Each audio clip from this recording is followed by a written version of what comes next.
well as MPs in the House and his colleagues from Clwyd South, from Anglesey, from the Vale of Clwyd and Aberconwy have already met me about this issue to make sure we avoid the disaster for North Wales of England proceeding with these zones and Wales not choosing to. Clive Betts, Chair of the Committee. Thank you, Mr Speaker. It seems that investment zones are one of the few bits of the mini-budget that are still left on the table. Could the Secretary of State therefore clearly explain how investment zones are going to be financed? Is this completely new money? And will he give an assurance, given the pressure local authorities have been under from austerity and now from inflation, that the money for investment zones will not be found by transferring from other parts of the local government budget, and particularly from levelling up funds? Well, yes, this is new money. It is coming from Treasury as part of the settlement. Clearly, my right honourable friend the Chancellor is going to be setting out the Medium Term Fiscal Plan on the 31st of October, and that will be the moment of confirmation. Emma Harvey. Mr Speaker, what guarantee can the Minister give that investment zones won't lead to any reduction in the desperately needed flood protection and flood mitigation measures? And will the Minister look again at the amendments that I've added to the Levelling Up Bill to look at tackling and strengthening flood protection and mitigation? Well, the Honourable Lady is absolutely right to advocate for flood protection. This is a vital thing. I do actually welcome her question because it is a very important chance to reaffirm investment zones are not about in any way cutting away environmental protection. They're about streamlining planning, and they are about making sure that there are lower taxes on offer in targeted sites. Overwhelmingly, they will benefit brownfield regeneration projects, which will otherwise take years to unlock. So I really do hope that reassures her. We'll look at her amendments in detail. Andrew Gwynn. Thank you. While this is the current game in town, I'll be clearly supporting Greater Manchester's bid to government, which includes proposals for the Ashton Moss area in my constituency. But given that this is still part of the mini-budget, the only bit that hasn't been shredded yet, can the Secretary of State outline what the tax advantages will be to an investment zone? And can he clarify to the House that he doesn't expect there to be displacement of employment across a city region, but genuine growth? I thank the honourable gentleman for his question. Obviously, genuine additionality is the litmus test that we set for this policy, although it is vitally important to note that I do see no harm in making sure that in areas where there is real opportunity that we bring good opportunities. In terms of the tax advantages, there will be a range of powers available. Those include business rates relief, those include structures and building allowances to be enhanced, there's enhanced capital allowances, and critically there's also action on employer NICs designed to make sure that new jobs are incentivised in the zones. Walker. Thank you, Speaker. Worcester Shrub Hill Station is a fantastic opportunity in the area around it to deliver brownfield development that can deliver jobs and homes in an area of Worcester closely connected to some of the more deprived areas of the city. Would my honourable friend, right honourable friend, therefore agree with me that an investment zone around Shrub Hill, Worcester, as proposed by Worcester City Council, Worcestershire County Council and the Worcestershire LEP, would be a great chance to put rocket boosters under the levelling up of Worcester? Well, my honourable friend makes a very compelling case for his project, and it is very clear that the level of interest across this House in investment zones is extraordinary. We've had hundreds of applications from local authorities for these zones, testament that there is a huge appetite for growth and investment opportunities across this country, driven by a low-tax Conservative government. Peter Dow. Mr Speaker, the National Audit Office, the Public Accounts Committee, the Centre for Cities have criticised the number of jobs created by enterprise zones compared to the initial Treasury estimate. So why on earth does the Secretary of State think that its new iteration in the form of investment zones, with a tax, whether he says it or not, on environmental standards, planning and workers' rights, is going to be any more productive than the other failed zone proposals? I am terribly fond of the honourable gentleman, as I hope he knows, but I'm afraid he is just wrong with that summary of investment zones. There is no diminution in workers' rights, there is no diminution in environmental rights. They are about lower taxes and in streamlined planning to deliver jobs and growth. That's what we should all welcome across the House. Greg Williams. Number 12, Mr Speaker. Mr Speaker, with permission, I will answer questions 12 and 22 together. Investment zones seek to empower communities to deliver planning and outcomes which are right for the local area, whilst maintaining strong environmental outcomes and keeping national greenbelt policies in place. This is about working with local areas, and we look forward to receiving applications from Wales in due course. Greg Williams. Thank you, Mr. Speaker, and I very much welcome from the dispatch box the commitment to get these investment zones established in Wales with the Welsh Government. Montgomeryshire Wildlife and the RSPB, who I'm working closely, are seeking reassurances from the front bench around the environmental protections and all the current ones we have in the statute books. We welcome investment zones, we want investment zones in Montgomeryshire, and those strong protections are important to us. So will the Minister again confirm their protection? I thank my honourable friend for his question, and we are absolutely committed to strong environmental outcomes, which I'm happy to repeat, and my honourable friend, the Secretary of State, has already done so, and we look forward to applications from Montgomery. Ruth Edwards.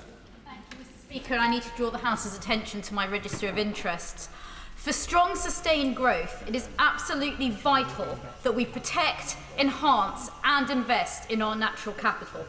So can the Minister give me an absolute promise that none of the proposed reforms to the planning system, including in the investment zones, will row back on the government's 10% biodiversity net gain requirement as enshrined in our landmark Environment Act?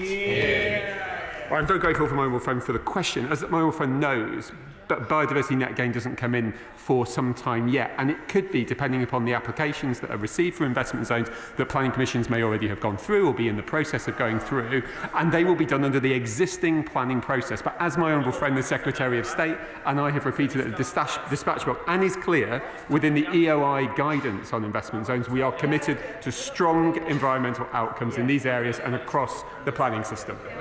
Magnell. Number 13. Thank you, Mr. Speaker. The Government has launched Help for Households on gov.uk, outlining the full range of support available to help with the cost of living. This includes a tool to help homeowners understand how to improve their home's energy efficiency and grants available to them. Anthony Magnell. Across Totnes and South Devon, SMEs and local start-ups like OH4 are finding new ways to help reduce household bills and energy costs. Can I just ask the Minister, what steps is he taking to cooperate with BEIS and his colleagues to ensure that local authorities and housing agencies are using organisations like this? Thank my honourable friend, and it's great to hear stories like SMEs like OH4 in his constituency finding those innovative solutions. The building regs are set in performance terms. They don't prescribe technology, so that local authorities and SMEs have the flexibility. So it encourages industry and SMEs like OH4 to continue pushing the boundaries so that today's trailblazing examples of green innovation become the industry standards of tomorrow. Peter Gibson. Seen so. Thank you, Mr. Speaker. We are committed to creating a fair and just housing system that works for everyone, and I've already, of course, cut the SDLT in the form of the thresholds. So the threshold which SDLT becomes due has now doubled to 250,000, and we're expanding first-time buyers relief. We also have a range of programmes in place to help people into home ownership. Since spring 2010, over 800,000 households have been helped to purchase a home through Help to Buy. Peter Gibson. I thank my right honourable friend for that answer. My right honourable friend will know that in the last year, 836 families in Darlington have benefited from Help to Buy, and 715 of those were first-time buyers. Given the success of this scheme, what consideration has he given to extending the scheme beyond March 2023? Well, I will gladly pay tribute to Help to Buy, which has been a huge success, helping over 361,000 households to buy a new build from its launch in spring 2013 until the end of March this year. However, it was never designed to be a permanent intervention in the housing market. The closure at the end of March 2023 has been planned and publicised since the 2018 budget, which has allowed the market to respond by bringing forward a number of products which provide similar levels of support to Help to Buy for first-time buyers. The Government, of course, brings forward a variety of schemes as well, including First Homes, the Mortgage Guarantee Scheme and Shared Ownership.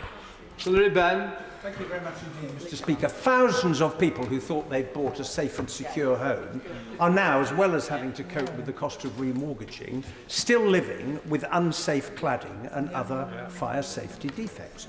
What is the Secretary of State's current assessment of the total number of properties in England that have yet to be made safe? 18 metres. 24. 24. Over 18 metres. There are, well, my absolute commitment to making sure that we follow through on the issue of remediating unsafe buildings is total. There are 24 buildings over 18 metres which are yet to be remediated in the way that it sets out. My priority, and I'm shortly to meet with developers, is to make sure that they sign the contracts which they committed to in the summer, thanks to the hard work of my right honourable friend for Surrey Heath, to make sure that they fulfil their responsibilities. We're also taking action against those freeholders who are declining to remediate the buildings that they are committed to looking after as well.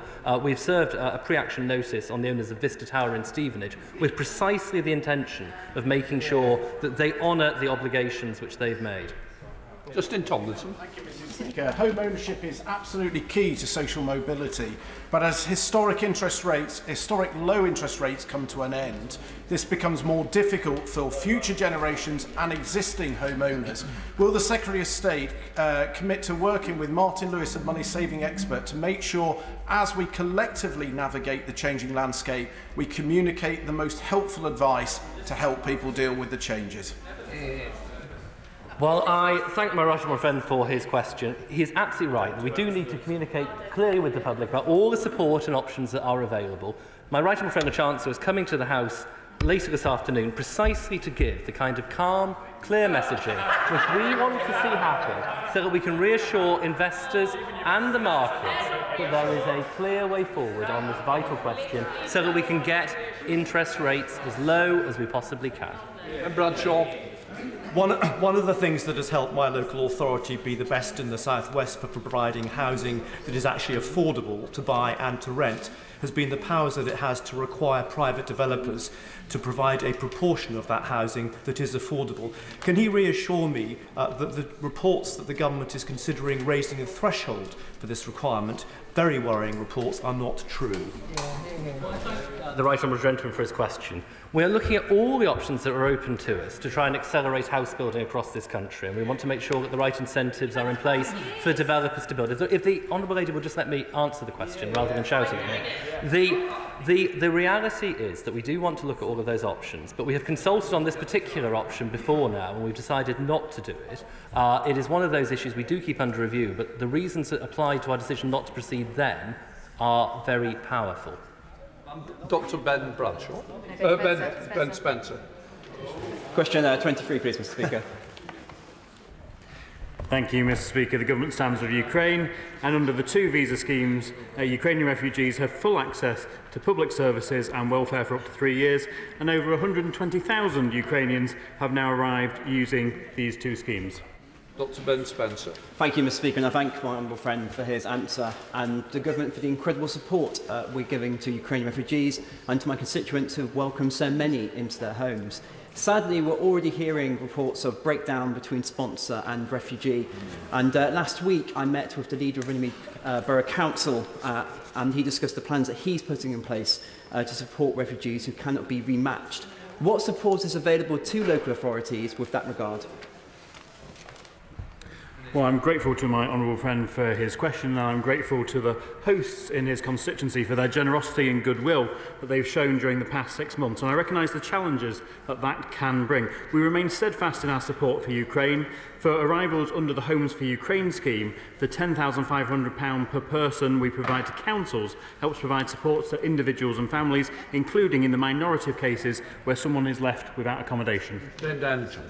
With the departure of Lord Harrington, who sat in both the Home Office and in this department, can the Minister explain what discussions he's had with the Home Office about how to deal with the potential homelessness of many Ukrainians on the Homes for Ukraine scheme?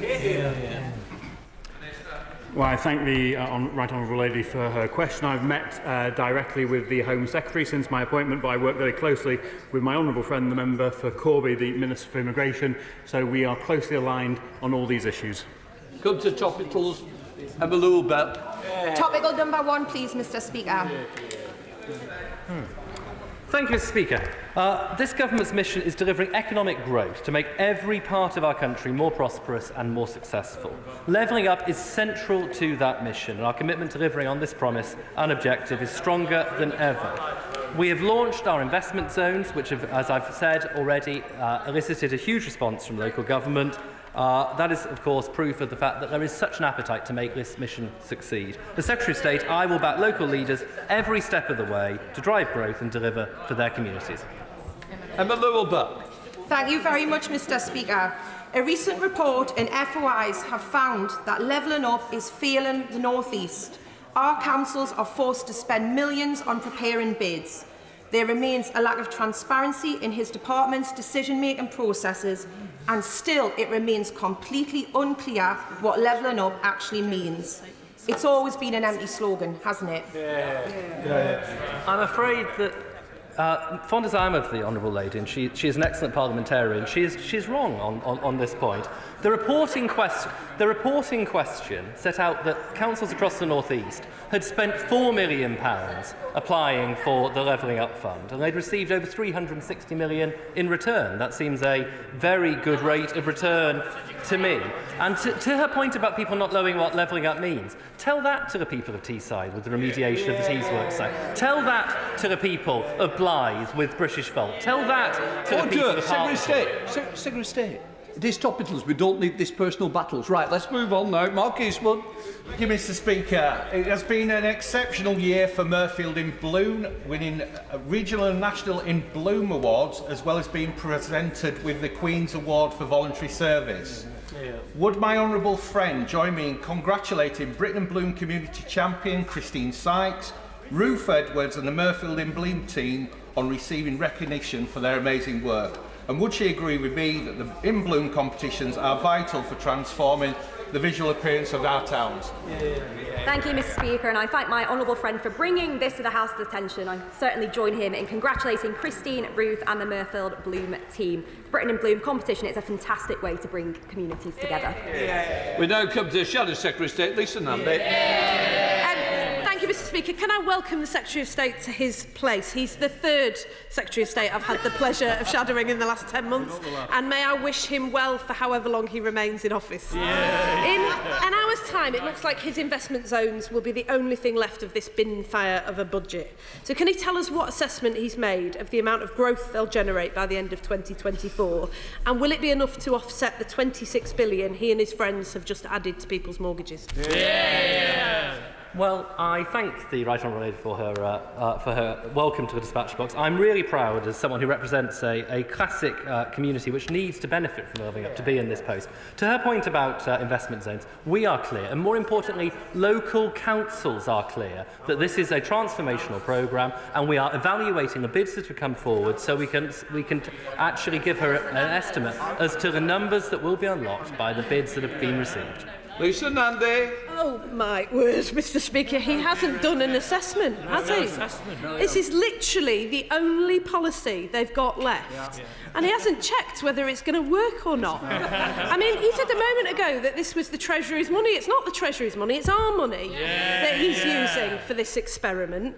And they haven't checked whether it's going to work. First the budget, now this. It really isn't getting any better, is it? The truth is, isn't it, that the only thing that is growing under this government is the size of people's mortgage payments. Well, I'm afraid the Right Honourable Lady is asking me to evaluate the impact of bids, which we only received on Friday, and so I'm afraid that her logic is back to front.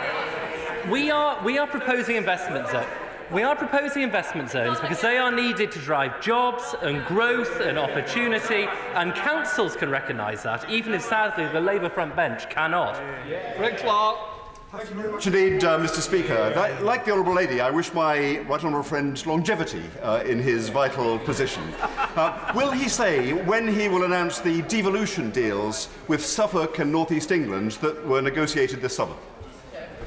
I'm very fortunate to have had two such able predecessors in the form of my right honourable friend from Surrey Heath and my right honourable friend from Tunbridge Wells, and I pay tribute to his work at the department. As he knows, we are bringing forward devolution deals at pace. This is something I believe passionately in, and I hope there will be very good news to announce on both those deals very shortly. SNP spokesperson Patricia Gibson. Thank you, Mr. Speaker. Recently I raised concerns about fracking being imposed in Scotland using the Internal Market Act, and the Business Secretary replied that the Internal Market Act was the Koh-i-Noor in the jewel of the UK crown of the Constitution, an unfortunate comparison given that the Koh-i-Noor was pillaged from India by the British.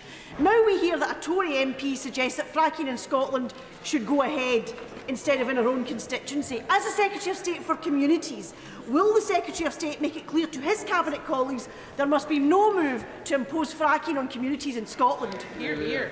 Fracking will take place only where there is community consent. Nicky Aitken. I appreciate that there may be some elements within government who insist that we need more powers to deal with aggressive beggars, I would gently suggest that actually we have legislation, including the Antisocial Behaviour Crime and Policing Act 2014. Therefore, will the new Secretary of State agree that we do not need the clause 187 placeholder clause in the Levelling Up Bill, and will you please, will the Minister please scrap it immediately?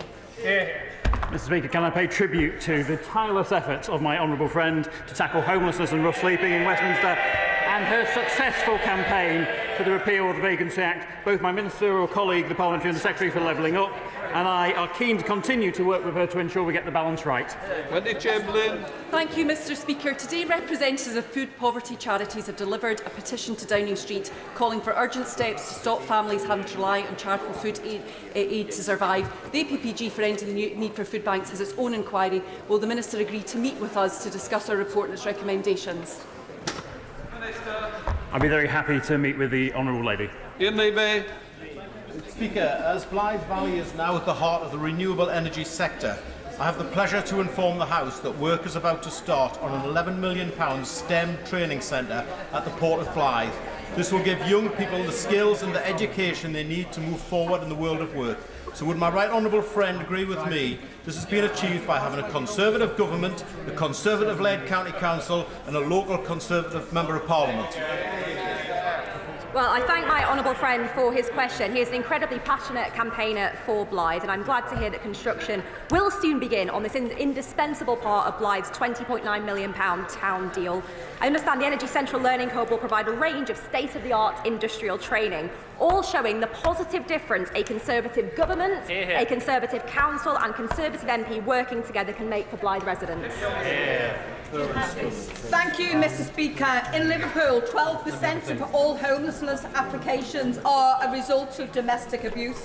Our self-contained apartments for women and children are constantly at capacity, and plans to double are expected to barely touch us that. So can the Minister tell us what measures he will take to protect survivors of domestic abuse from becoming homeless?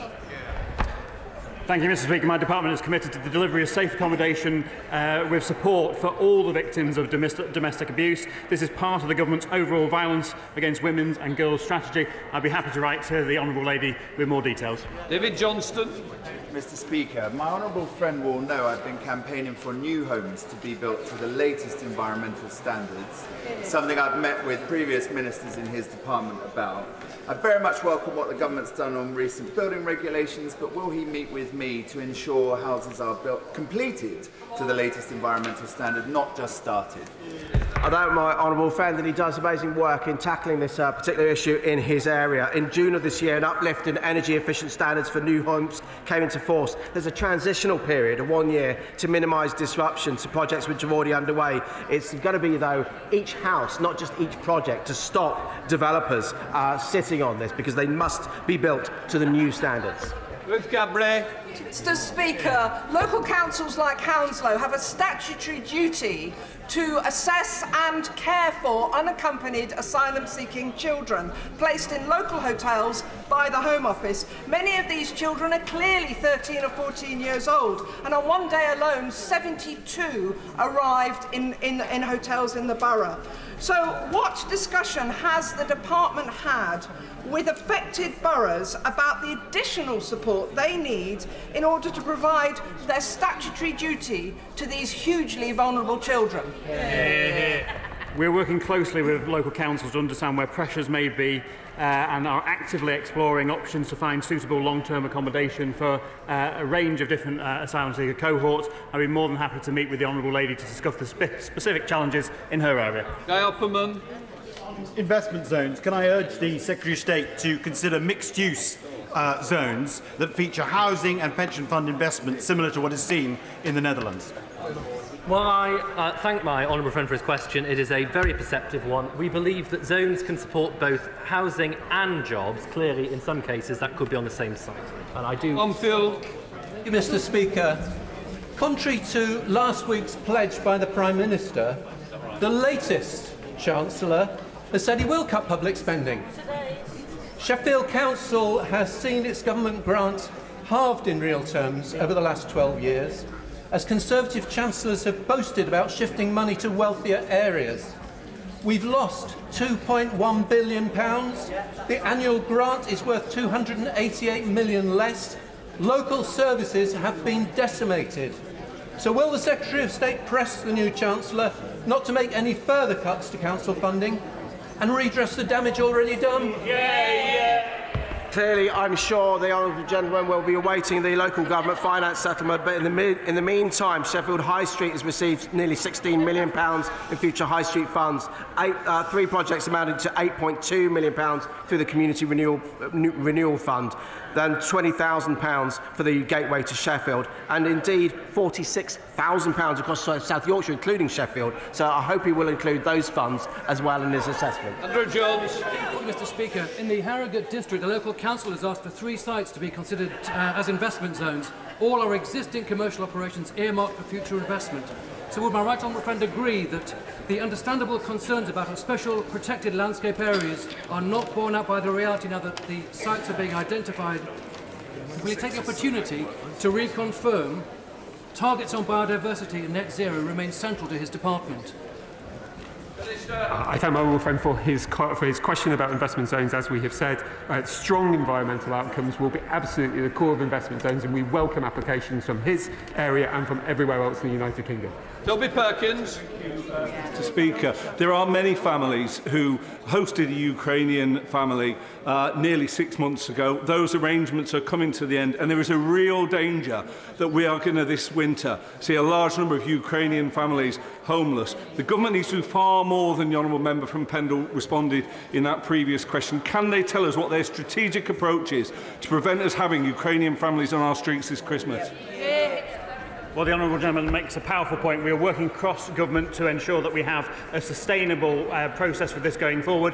And it was remiss of me in my answer to one of his colleagues before not to pay tribute to my predecessor, Lord Harrington, who is in the gallery today. I think we should all owe a debt of gratitude across this House for the incredible work he did to support Ukrainian families. Nick Fletcher. Thank you, Mr. Speaker. Doncaster Council has put forward 3 sites that will benefit from investment zone status, 2 in Don Valley, mainly Unity at Thorn and Doncaster Sheffield Airport. Would the Minister meet with me to discuss the merits of each of these proposals? My honourable friend for alerting me to the applications from his authority area. What I would say is he has been the most tireless champion of saving Doncaster Sheffield Airport and deserves our congratulations for that. Mr. Bryan. Mr. Speaker, new research by the Disabilities Trust shows that 48% of people who are homeless are people who have had a major brain injury, and that may have led to them being homeless. Isn't it time we put an end to this business where the victim of crime or of a major accident ends up losing everything in their life? Will the Secretary of State answer this question, and will he make sure that he and his department meet with the Disabilities Trust so that we can do everything to put this to an end? Yeah. Well, the right honourable gentleman makes a very powerful case on this issue. I can commit that the department will indeed meet to discuss those issues. Slade Saxby. Mr. Speaker, how will my right honourable friend ensure houses that are affordable are built in rural Britain if the development size limit moves from 9 to over 40? Yeah. Well, I thank my honourable friend for her question. We are looking at all the issues which can be used to drive forward and accelerate housing growth. But as I said in response to the right honourable gentleman for Exeter, there are very compelling reasons why this option has not been pursued before, and I hope that will give some comfort to her today. Right, that ends questions. Before we come to the next business, I want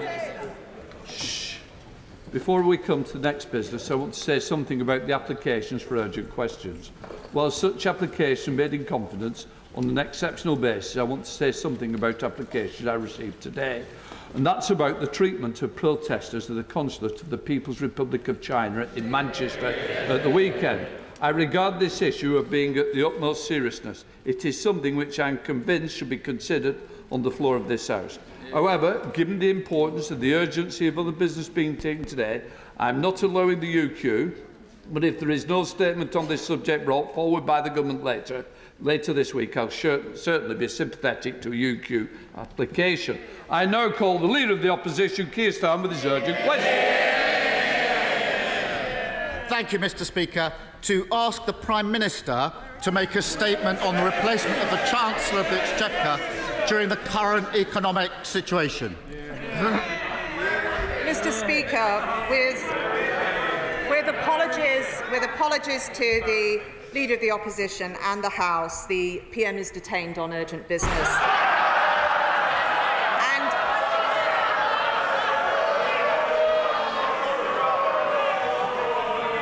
And they will have to make do. I must hear the answer of why the Prime Minister is not here. The real House. I'm afraid you will have to make do with me, Mr. Speaker. The Prime Minister has taken the decision to appoint my right honourable friend, the member for South West Surrey, one of the longest-serving and most experienced parliamentarians, as her Chancellor. Their overriding priority is to restore financial stability in the face of volatile global conditions. We will take whatever tough decisions are necessary and have made changes to the growth plan, which the Chancellor is waiting to update the House on as soon as this urgent question finishes.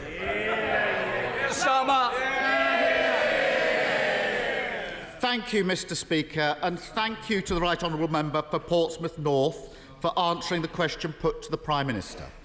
I guess under this Tory government, everybody gets to be Prime Minister for 15 minutes.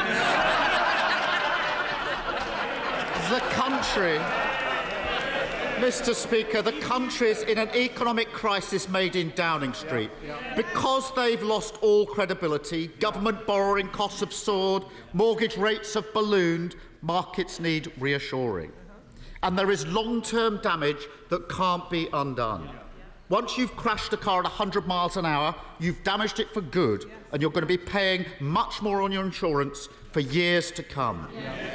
And it's working people who will pay, left wondering if they can afford to stay in their homes if their hopes of owning a home haven't already been crushed. So now it's time for leaders to lead. But where is the Prime Minister? Hiding away, dodging questions, scared of her own shadow. The lady's not for turning up. Now it's time to be honest about the mistakes they made. But what does the Prime Minister say? My vision is right.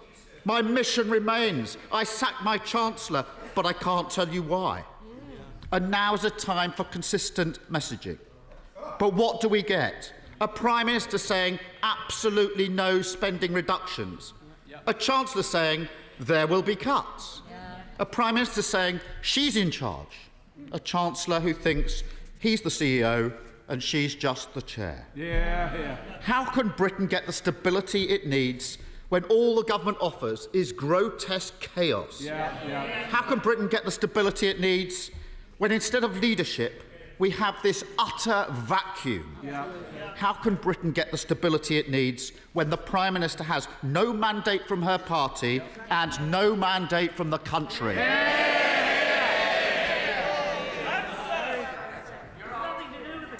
Thank you, Mr. Speaker. Let me start by saying I'm quite quietly confident that the Leader of the Opposition will not have his 15 minutes of fame.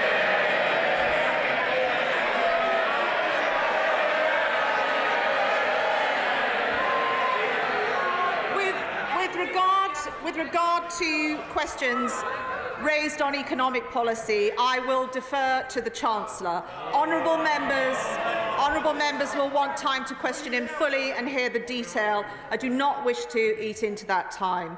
Our constituents will want to hear about the issues facing them, their bills, mortgages, benefits and their businesses. So I had wondered just what else the Leader of the Opposition wished to discuss in this UQ that would delay such an important statement. In his urgent question, he paints a contrast, so let me paint one too. The decision taken by our Prime Minister would have been a very tough one, politically and personally. Yet, she has taken it, and she has done so. She has done so because it is manifestly in the national interest that she did. She did not hesitate to do so because her focus is on the well-being of every one of our citizens. It was the right thing to do, and whether you agree with it or not, it took courage to do it. In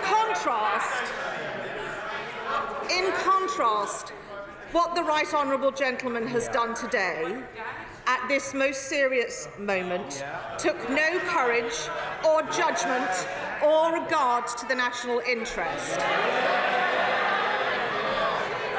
3 years ago, Mr. Speaker, 3 years ago, when this Parliament was paralysed by Brexit, a general election would have been in the national interest, and he blocked it. Today, when the country needs some stability and urgent legislation to put through cost of living measures, and while we are in the middle of an economic war levelled at every school and hospital in this country, he now calls for one, and weeks of disruption and delay. We will take no lectures from the Honourable Gentleman on working in the national interest. I could point to his frustration of us leaving the EU and campaigning for a second referendum. I could point to his support for the Right Honourable Member for Islington North and his positions on NATO, or his arguments against us leaving lockdown or our involvement with the EU Vaccines Agency, all against the national interest. And nor will we take any lectures on consistency of policy or messaging.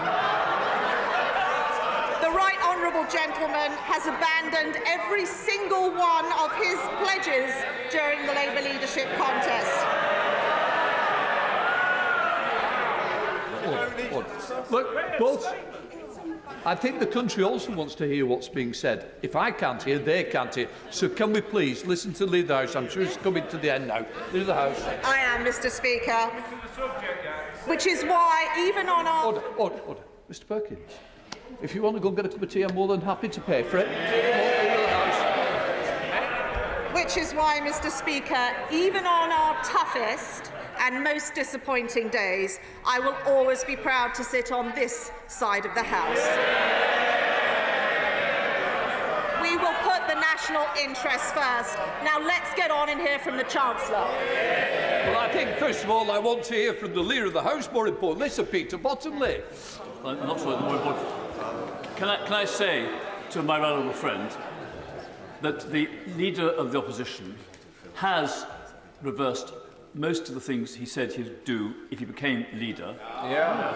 If we have a short memory, it's only 9 months ago when some of his senior colleagues were circling saying whether they could be a better leader of the opposition than him. Yeah. And can I put it to the Leader of the House that when circumstances change, it's right for policy to change, and if what's announced today leads to a lower rate of inflation, a lower cost of borrowing, and a greater chance this country can get back to prosperity, it's worth doing. Well, I agree with the Father of the House in what he says. The Right Honourable Gentleman opposite has reversed his position on economic justice, social justice, climate change, promoting peace and human rights, common ownership, defending migrants' rights, strengthening the rights of workers and trade unions, radical devolution of power, wealth and opportunity, equality and effective opposition to the Tories. We now come to SNP spokesperson Kirsten Oswald. Thank you, Mr. Speaker. Today, Scotland's First Minister set out an optimistic, ambitious and credible economic plan for Scotland's future. A leader who spent over an hour setting out and answering questions on the positive case for our country's independence. It's a very stark contrast to a Prime Minister hiding in Downing Street. A Prime Minister terrified to answer for the mess she has made, the mess which will cause so much harm to all of our constituents. So, Mr. Speaker, I'm going to keep this short and to the point. Can the Leader of the House tell us exactly where on earth is the Prime Minister And if she doesn't even have the backbone to show up here today, is there really any point in her showing up here again? Surely time's up. She needs to go and let the people decide. Well, I'm glad to hear the First Minister of Scotland made a statement. I'm hoping that shortly the House will be able to hear from the Chancellor of the Exchequer to set out the government's position. I'd be interested to know if the First Minister's statement included the tax dividend to every Scottish household of being a member of the United Kingdom. Mr. Speaker, in the last 4 weeks, the facts are that the global economic conditions that we face have worsened. Now, the opposition may not want to acknowledge that, but that is the truth. Inflation rates have increased around the world, and in the United States are now the highest they've been since 1982. Does my right honourable friend agree that we should always be prepared to make the policy changes we need in the best interests of the people that we represent? I do agree with my right honourable friend, and that is why the Prime Minister has taken this decision. Angela Reid. Thank you very much, Mr. Speaker. What we have seen in the last month is one of the largest humiliations that this country has ever experienced. And it's directly as a result of the current Prime Minister's agenda, which she set out to the tiny sliver of UK people that voted for her to be the Prime Minister. Now, the Right Honourable Lady is perhaps auditioning to be the next one along, because surely she knows that this humiliated Prime Minister simply cannot last. Look, this, as I said in my opening remarks, this will have been a very difficult decision for the Prime Minister, and she has taken it because it is in the national interest, and she should have all of our support in doing so. Peter Byrne. Thank you, Mr. Speaker. If I was the financial director of a PLC and I went to a board and suggested that we cut our revenues greatly and we wouldn't put up a tax increase next year, the director of the board would look at me and say, well, that's good. So, Peter, what are the spending implications and how is it going to be funded? And unfortunately for the previous Chancellor, he didn't provide those answers. We had a statement lasting 2.5 hours instead of a budget which should have been debated for 23 or 24 hours. So would the Leader of the House admit that that's the reason the Chancellor had to do? He produced a part budget, not the whole thing. Well, I thank my honourable friend for his remarks, and I hope that we will soon be able to hear from the Chancellor on these important matters, concerns for members of this House and also their constituents. Ed Davey. Speaker, the previous Prime Minister shattered the public's trust in the government. The current Prime Minister has trashed the British economy. Meanwhile, Conservative MPs have sat there and let it happen. So for the damage and pain they have caused across our country, will the Leader of the House, on behalf of our whole party, address the people and businesses of our great country and apologise? I thank the right honourable gentleman for his question. We have made this change for a reason, and I understand that people want certainty and reassurance about their bills, their businesses and their benefits.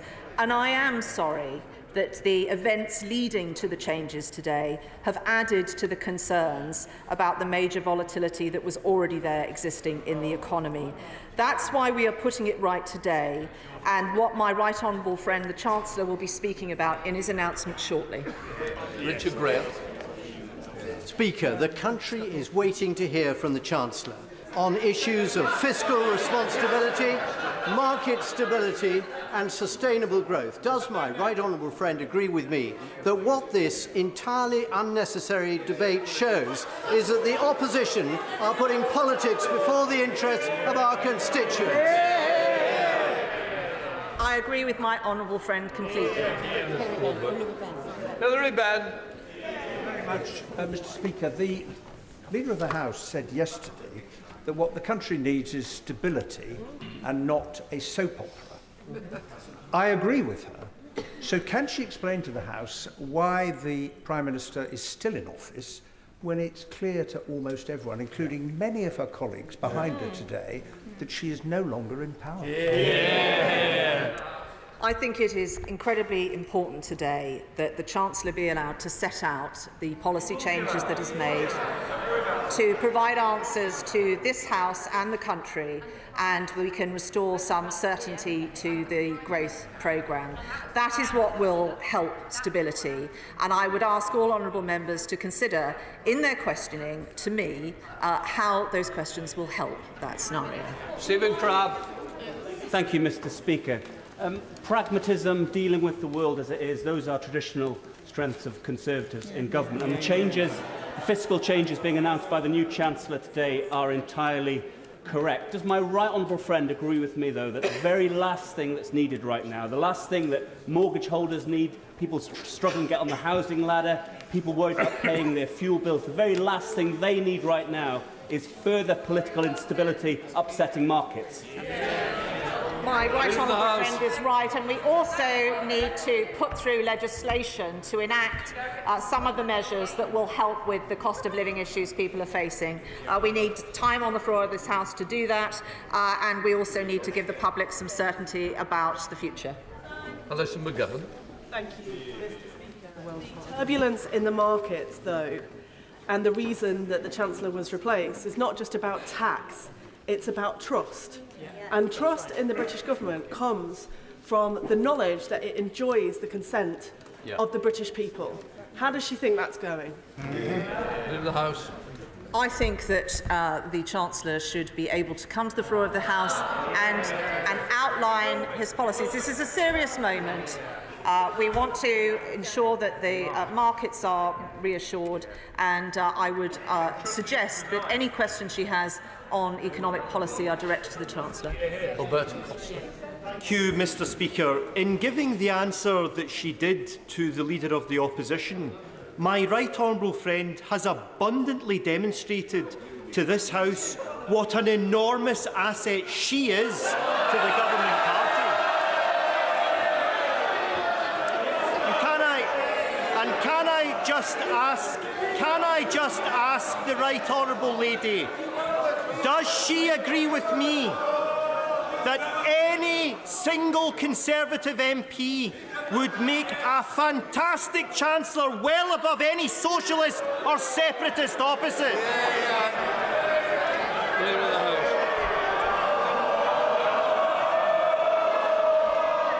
I think in terms of the opposition's performance, I think Larry the Cat would give them a run for their money. Sammy Wilson. Mr. Speaker, I and my colleagues take no joy in the difficulties which the government and the country finds itself in at present, because of course it affects all of our constituents. And would the Leader of the House not agree with me that for most people watching this today, they don't want to see political point scoring or in-house backstabbing? They want to know how they're going to be able to afford to pay their mortgages, how they're going to meet their cost of living, and how they're going to make decisions about their businesses. The House. The right honourable gentleman is absolutely right, and lovely though I am, I think people want to hear from the Chancellor. They want to hear the detail of the policies that are changing. They want to be able to, members will want to be able to ask him about how that is going to affect their constituents. That is what we should be focusing on today. John Lemon. Mr. Speaker, I very much welcome the speed at which the new Chancellor has acted, but can the Leader of the House confirm that the Chancellor and all members of the Government will continue to work with colleagues in the backbenches to ensure that we are able to communicate the great successes of this Conservative Government to all parts of the nation?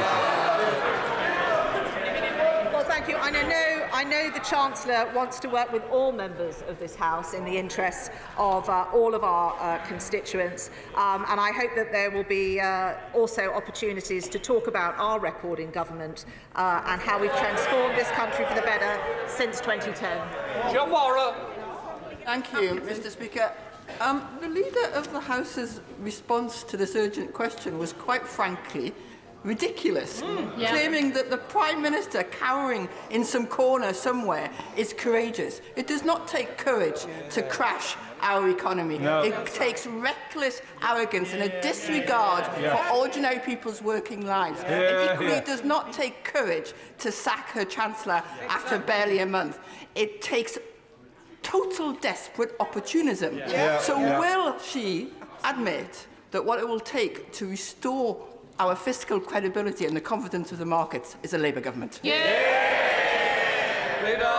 Prime Minister's actions did take courage, personal courage, and it was the right thing to do in the national interest. I think the right thing to do in the national interest is let the Chancellor give his statement.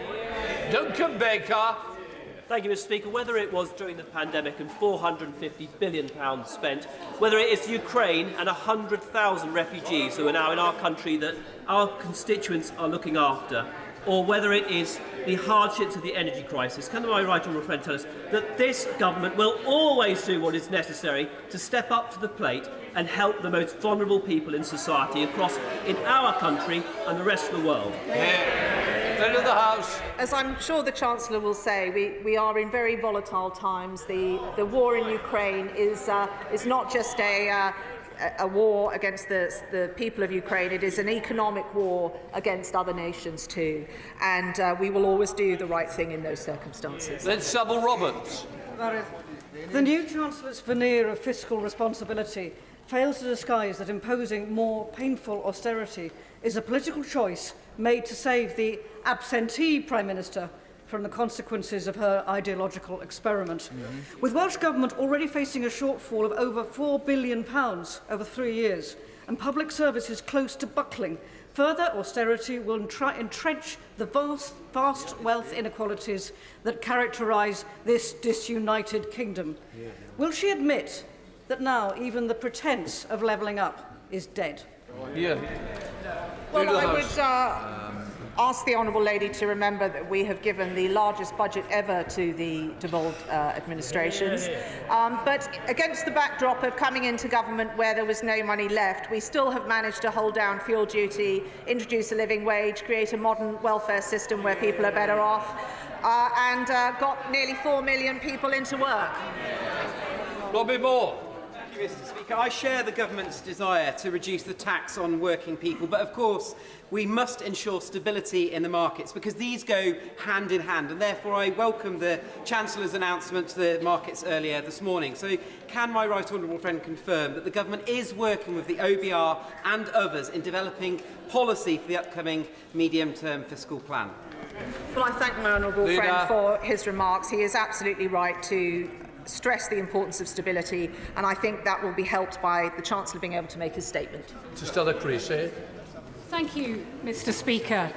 The Leader of the House suggests that we should be grateful that the Prime Minister has made a difficult decision, and I presume she means grateful that she stuck to it, given the number of U-turns that we've seen over the last couple of days. But that's the job, making difficult decisions. There are difficult decisions to be made about what is happening in Ukraine, about the fact that President Putin has nuclear weapons, about the chaos caused by Brexit, gang crime, the climate crisis, Ebola in Africa.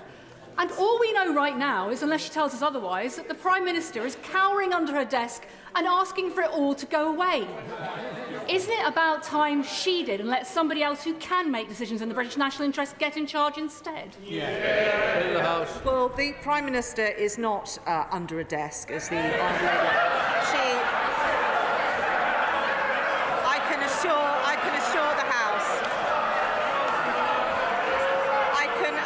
the House. I can assure the House that she is with regret, she is not here for a very good reason. But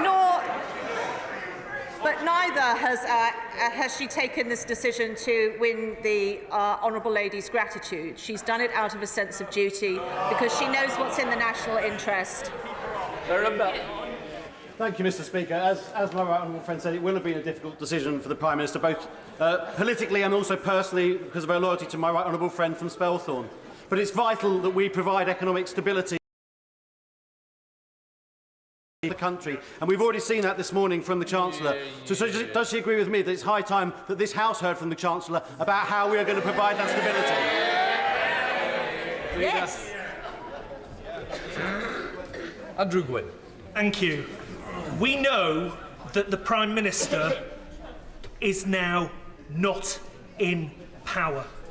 We know that there has been a coup, because the Prime Minister should be here to defend her decisions today. Yep. We want to know from the Prime Minister why her economic plan has been trashed just weeks after it was announced. We want to know from her whether she is sorry for the misery she has caused to millions of people across this country. We want to know, on behalf of those who now have new mortgages at higher interest rates for the foreseeable future, whether she's sorry for her actions.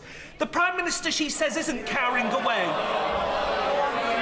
So if she isn't cowering away, will she be here to sit by the Chancellor and to show her confidence in the new plans to the country? I know it is not usually in the nature of the honourable gentleman to overly dramatise a situation. But I don't think there has been a coup. What I do agree with what he said is these are serious matters for our constituents, and I hope that all honourable members will be able to question the Chancellor and get answers they need for their constituents. Jerome Mayor. Mr. Speaker, fiscal credibility is always the backbone of any growth policy, so I welcome the actions of the Chancellor of the Exchequer. But just as important are pro-growth reforms to back entrepreneurs and businesses. So can the Leader of the House confirm to me that the government will continue to review EU-inspired, deliver pro-growth investment zones right across the country and boost our energy supply? I can give my honourable friend that assurance. This is really important to our communities. We will continue with our programme of on EU law and EU retained law, also on our enabling regulation the Department for Trade is looking at, and also on investment zones, which there has been an enormous number of expressions of interest. Bill Esterson. In her initial answer to the urgent question, the Leader of the House blamed international circumstances. But if that's true, why is it that people in this country face paying more in their increases in mortgage payments than elsewhere in the world? And if it's true, why did the former Deputy Governor of the Bank of England say yesterday that the crash in the markets is the result of unique circumstances in the UK? Wouldn't it be better for her and for the Prime Minister to admit that they got it wrong and that they are responsible as a first and necessary step in rebuilding confidence in the markets? Well, I would point the honourable gentleman to mortgage rates elsewhere in the world, but also suggests he raises this with the Chancellor, who is waiting to give a statement. Dr. Kieran Mill. Thank you, Mr. Speaker. I welcome the change of approach, and I think it was the right decision to take in the circumstances. At times like this, our constituents still do want to be reassured. They're worried about their bills. Can you confirm for our constituents in the whole House that our plan to help people with their bills this winter remains in place? I can give him that assurance.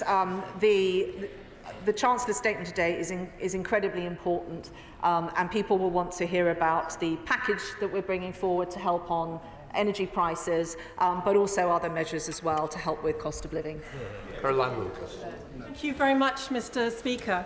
We've just seen the back of one Tory Prime Minister for trampling over standards in public life, only for them to be replaced by another who in just 40 days has herself failed to meet at least 3 of the Nolan principles. I'd love to ask the Prime Minister herself about it, but given that she's not here, I ask the Leader of the House, is it leadership to sack your Chancellor for doing exactly what he was asked to do? Is it objectivity to refuse to allow the OBR experts to assess the so-called mini-budget? And does she agree that the first test of accountability is to actually show up? Leader of the House. I would suggest to her that it is leadership to take tough decisions in the national interest, even though they may be personally and politically difficult to take. Anna Fair.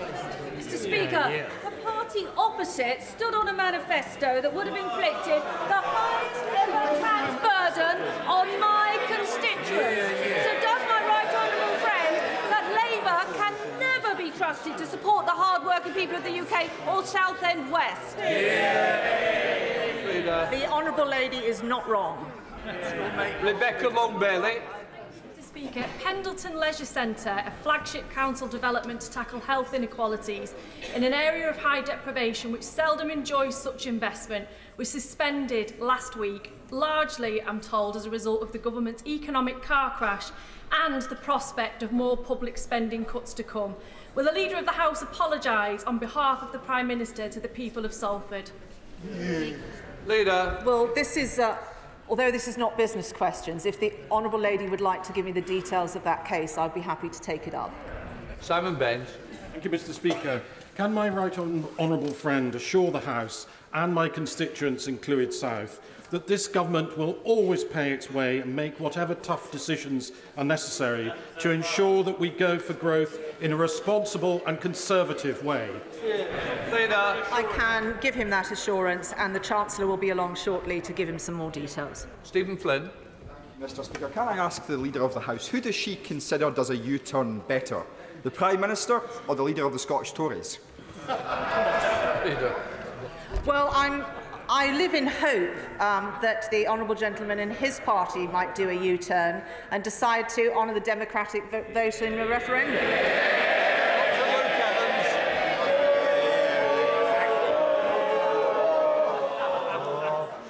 Thank you, Mr. Speaker. Since being elected, I've spent 3 years working on the Health Select Committee with the now Chancellor. He's got an eye for detail and compassion as well. Isn't he exactly the right person to come forward and stabilise and demonstrate to the markets how difficult it can be in turbulent times? But he is the man to bring us forward. Well, I thank my honourable friend for those remarks about the new Chancellor. I think that is precisely why the Prime Minister has chosen him. Dave Dynagh. Thank you, Mr. Speaker. In terms of the national interest and also to offer further reassurance to the markets, can the Leader of the House just confirm that the Prime Minister will not be taking any decisions on economic policy in the future?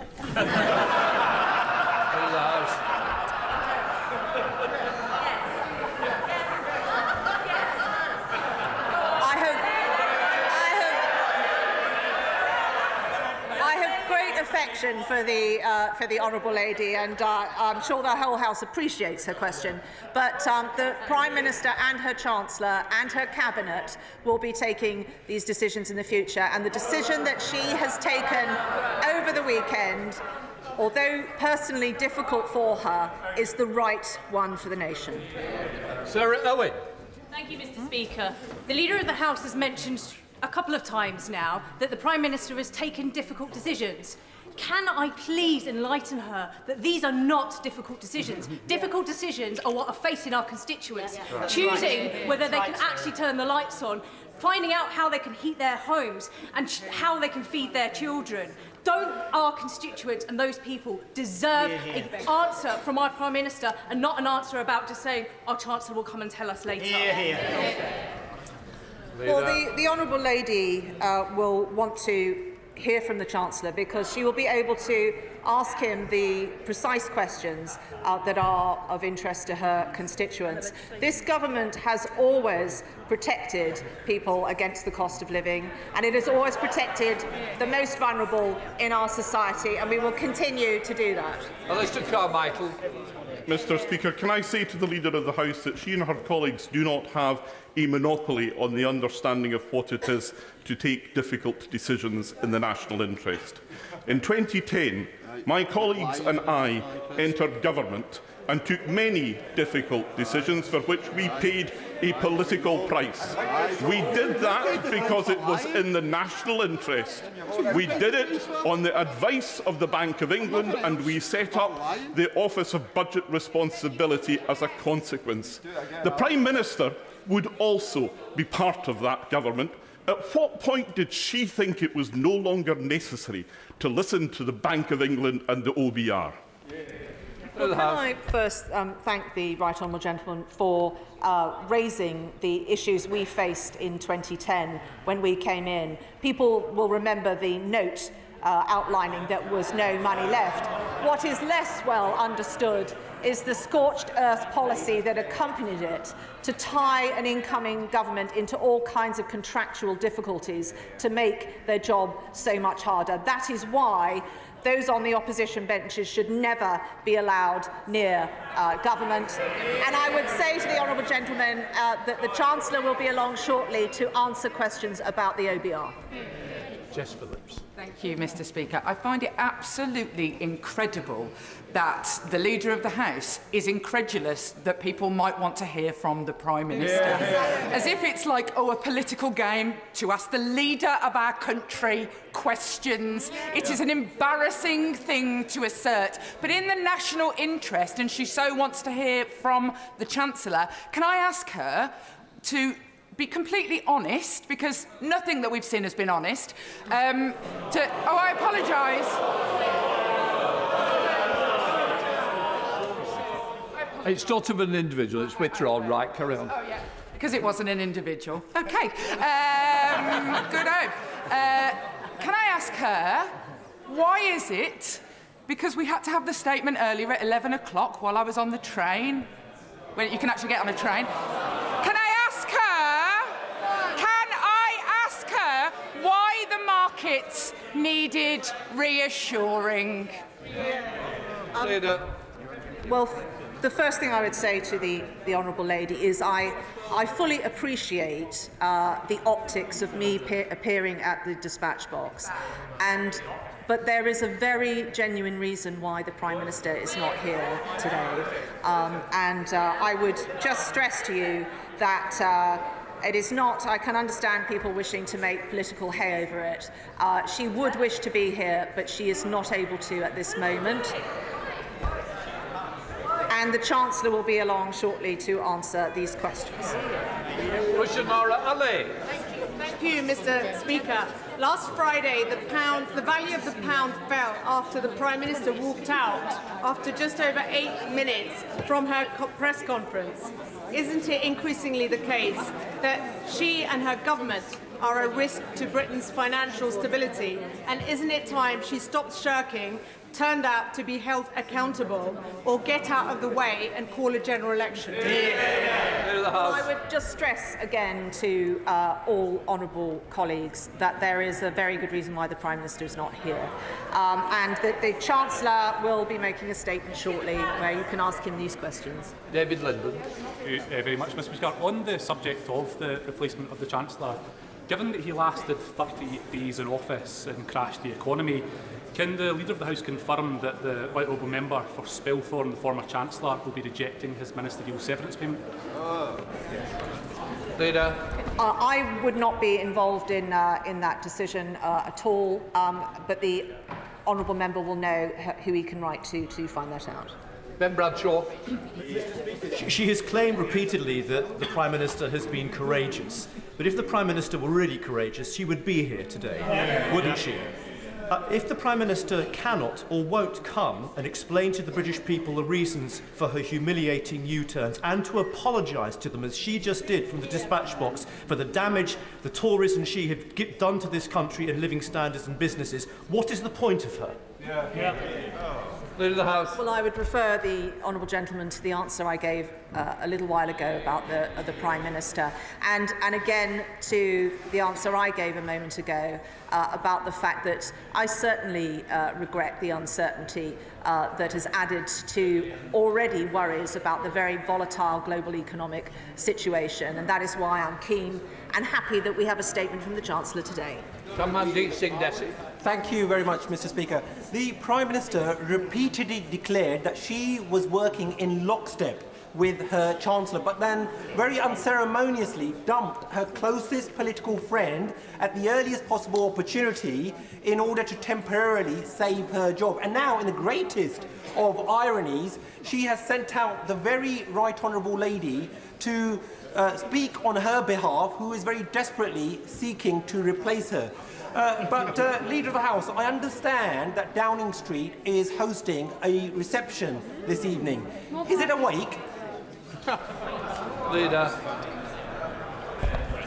I would say to the honourable gentleman that the motivations for the Prime Minister taking the decisions that she has have been about the national interest. He may not appreciate, and I'm not asking him to, the courage and the duty that she felt to do that, but that is why she has done it. Chris Stevens. Mr. Speaker, I just want to be clear. Can the Leader of the House confirm then that the former Chancellor has been removed by the Prime Minister for acting on her instructions? And can she also confirm that the Prime Minister overruled the former Chancellor in the content of the financial statement before it was made? Because if both things are true, the Prime Minister needs to resign, doesn't she?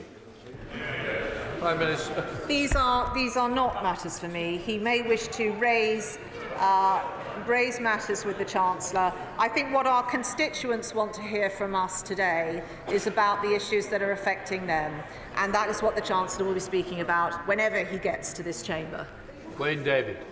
Can I ask the Leader of the House, on behalf of the Prime Minister, will she simply say to the people of this country, we are sorry?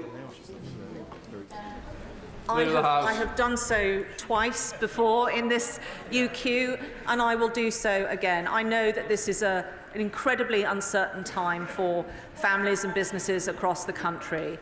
The events that led up to the statement that is being made today are unfortunate, and I am pleased that the Prime Minister has taken decisive action to stabilise markets. And I'm sure that he will want to question the Chancellor on those detailed matters. I have done, and I'm happy to do so again. Thank you, Mr. Speaker.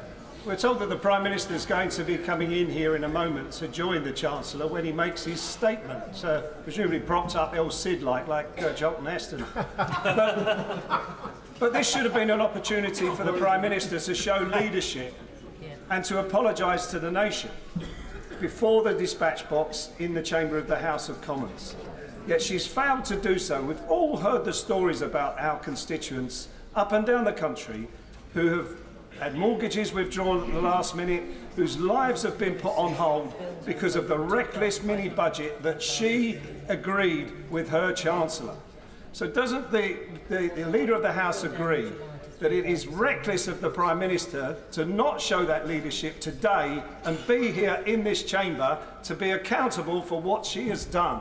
Leader. I think the Prime Minister has shown leadership in taking the tough decision that she has, and not for the first time. If our Prime Minister, when she was Foreign Secretary, had not shown leadership, we would not, alongside European nations, be giving the support to Ukraine that we rightly should be proud of. Kevin Newland. Thank you very much, Mr. Speaker. The fact is that the Prime Minister was as courageous as the Leader of Search should be here answering questions this afternoon. The fact that the Prime Minister is unwilling to come to the House shows the complete lack of authority she now has. Week before the country, week before Parliament and week before the markets. Refusing to face parliamentary accountability for actions is not cowardice, it's a dereliction of duty. Does the Leader of the House not agree with me? It's well past time for this lame-duck Prime Minister to go. Leader. The Prime Minister has come to this House many times, and in the previous role she's held, she's come to this House many times, often to talk about very difficult issues. There is a genuine reason, honourable members, why she is not here, and I hope that she will be able to join the House later this afternoon. Then Margaret Hodge. Thank you, Mr. Speaker. I wasn't going to rise to ask a question, but I've been concerned at some of the answers that the Leader of the House has given. If we are to stabilise the markets and restore some confidence in the economy, we have to have trust in the strong leadership of our country, and that is the role of the Prime Minister. She has said a number of times that there are good reasons why the Prime Minister is not here this afternoon. In the interests of total transparency and in the interests of proper accountability and to restore confidence in markets, will she give us those reasons? Leader. The Right Honourable Lady will have to be content with my assurances. I can't disclose the reasons. I have asked if I can. I'm being very genuine with the House on this matter. I hope that she'll be able to join us a bit later on this afternoon. But both the Prime Minister and her Chancellor and her Cabinet are determined to take the tough decisions to ensure that we have stability and confidence going forward. And I hope that the Chancellor's statement will reassure the Right Honourable Lady. Chris Brown. Thank you, Mr. Speaker. To be honest, I just thought it was utterly shabby to sack the Chancellor of the Exchequer for doing precisely what he'd been told to do by the boss. It's like when you sack the staff for messing up yourself. It's not on, it's bad form, it's not honourable, it's despicable. But what really worries me is that you can't really govern if you don't have a mandate. You can't govern if you can't get your budget through this House, because by definition that shows that the House does not have confidence in you. Every honourable government previous to this, at that moment when it's evident that they couldn't get their budget through, has resigned and allowed a general election. Isn't that what should happen now? Well, what I would say to the honourable gentleman is that I think it is an honourable thing to act in the national interest, even if it is incredibly difficult personally and politically for someone to do that. And that all members on this side of the House were elected in 2019 as a team on a manifesto that we are determined to deliver. Thank you, Mr. Speaker. The Honourable Lady has said many times that the Prime Minister couldn't come here for a specific reason at this time. So could I ask the Leader of the House, is there a reason why the Prime Minister decided she didn't want to make a statement to the House? Because she could have chosen any time to do that, even at 10 p.m. Does the Leader of the House not think that we as elected MPs and the public in this country deserve to hear from the Prime Minister? I'm sure there will be many opportunities to hear from the Prime Minister, some in the next 24 hours, but given the nature of the statement today, it is appropriate that the Chancellor delivers it. Brendan O'Hara. Under her desk or behind a couch, people rightly view the Prime Minister's sacking of the Chancellor as a particularly unedifying act of self-preservation, given that he was thrown under the bus for saying exactly what she asked him to say. It would be like the ventriloquist Ray Allen sacking Lord Charles for saying the wrong thing. So will the Leader of the House join me now in asking the ventriloquist dummies on her own benches who demanded that the Scottish Government follow this insane economy-wrecking policy to apologise to the people of Scotland? Leader of the House. Well, the first thing I would say is to thank him for the fact that the public might be concerned for the former Chancellor. But I think what they are really going to be concerned about is their own household budgets and their businesses. And that is why it is important this decision was taken, and we will hear from the Chancellor shortly. With regard to his other point, I would just point out that there are many people, including many people in Scotland, who would like the First Minister to apologise for some of her decisions. Christian Wakeford. Thank you, Mr. Speaker. With her economic plan much like a judgment in tatters, the fact she can't even be bothered to come to the chamber today, what is the point of a Prime Minister?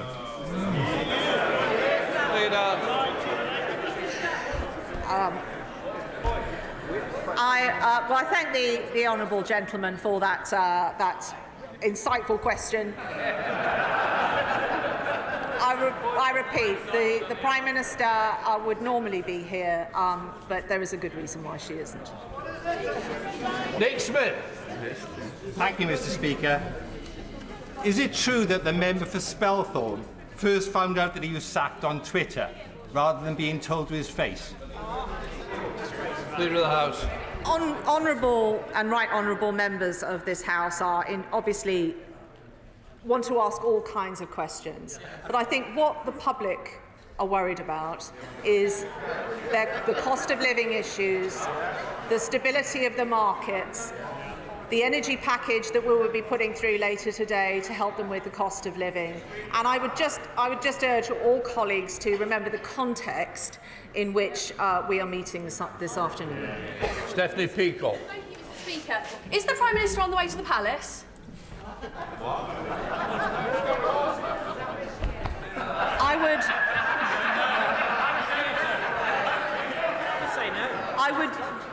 I would very much like to be able to tell all honourable colleagues what the Prime Minister's business is today, but there are very serious matters as well as economic matters that are in the Prime Minister's in tray. And she, as people will know, she comes to this House on a regular basis and she'll be here tomorrow, but she's not able to be here at this precise moment. Toby Perkins. Mr. Speaker, the markets were spooked not just by the reckless mini-budget, but also by the sense that we had a Prime Minister incapable of answering questions at the end of a press conference and without any sort of grip on this government. So it is entirely legitimate for my right honourable friend from Holborn St Pancras to give her an opportunity to come and assure the markets. Isn't the reality that the Prime Minister's inability to answer questions is just as fundamental as the failure on policy in why this country is now in an economic crisis?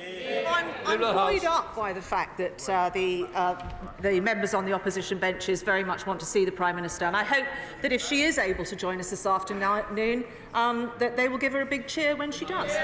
Christine Jardine. Thank you very much, Mr. Speaker. I accept what the Right Honourable Lady is saying about the Prime Minister not being here, that there may be a very good reason. And I also agree with her when she said frequently that we must be acting at the moment in the national interest. For me, the national interest is what is in the interests of our people, our constituents. And what they are telling me in Edinburgh West, and I'm sure very many of the rest of you, is that they no longer have any confidence in this Prime Minister. That while she may have had the courage to sack her partner in presenting the growth plan to the country, that what they would like is for her now to have the courage to accept that she was also wrong and to step down. So will the Right Honourable Lady and her Cabinet colleagues please take that message back to the Prime Minister wherever she is? Leader of the House. Well, I think that the Prime Minister, in her current role and previous roles, has always acted in the national interest, and she will continue to do so. Her government will continue to support her. What we need, this country needs some stability and some assurance now, and she always takes decisions in the national interest. Davis. Mr. Speaker, as the new Chancellor has reversed all the economic promises made by the Prime Minister in her election campaign to become Prime Minister, and that very Chancellor had the fewest votes in that leadership election, he was thrown out with 18, doesn't this show that the next Prime Minister should not be chosen by the members opposite and their wider membership, but by the British people in a general election as soon as possible to get this country back on track? In the House. Well, I think there are serious questions that we should be examining as a Parliament today, and I hope that we will soon move on to the Chancellor's statement. I think that is what our constituents are concerned and worried about, and not about events within the Westminster bubble. Matt Weston. Speaker, obviously this is an absolutely legitimate question that's been put forward today. The public wants to know why the Prime Minister sacked her Chancellor after just 38 days, and particularly given that she was co-architect of the plans, the economic plans, why she herself has not resigned. Yeah. Leader. Well, tomorrow, I think we are having, or later in the week, we are having Prime Minister's questions. Members have an opportunity every week to put questions to the Prime Minister. Patricia Gibson. Thank you, Mr. Speaker. The pound is falling off a cliff, interest rates are soaring, inflation is rocketing, and pensions have been on the verge of collapse. We have a new Chancellor who is the de facto Prime Minister, and a Prime Minister who has been reduced to a spectator as her own MPs plot her removal. The Honourable Lady today, the Leader of the House, has defended the Prime Minister today, but can I ask her, does she think if she had won the leadership contest, she would have been a better Prime Minister? Leader of the House. I support the Prime Minister. The Prime Minister has shown great courage and duty over the last few days, and she has my admiration and respect for that. The Honourable Lady has various criticisms of her. I would stand our Prime Minister against her First Minister any day of the week. Charlotte Nettles. Thank you, Mr. Speaker. Local public services in Warrington have been slashed to pieces over the last 12 years, and we are finding it increasingly difficult to meet the demand for basic statutory services, let alone before inflation started rocketing, pushing costs of delivery up. Any more cuts will mean collapse. The Prime Minister spent last week promising no cuts to public spending and boasting about her 2-year energy price freeze. So does she have any say at all on government economic policy? Leader of the House. Well, the honourable lady can put her questions to the Chancellor shortly, but what I would point out is that clearly all organisations are facing rising costs. That is in part why we have acted so swiftly, and even today we'll be putting through legislation to help with the business and cost of living. Richard Johnson. Thank you, Mr. Speaker. The Prime Minister has been in office for 6 weeks, but notoriously, even with the rigours of the budget, has yet to find time to call the First Minister of Scotland or the First Minister of Wales. Does the Leader of the House think that the Prime Minister will remain in office long enough to be able to do so? I know that the Prime Minister takes her responsibilities.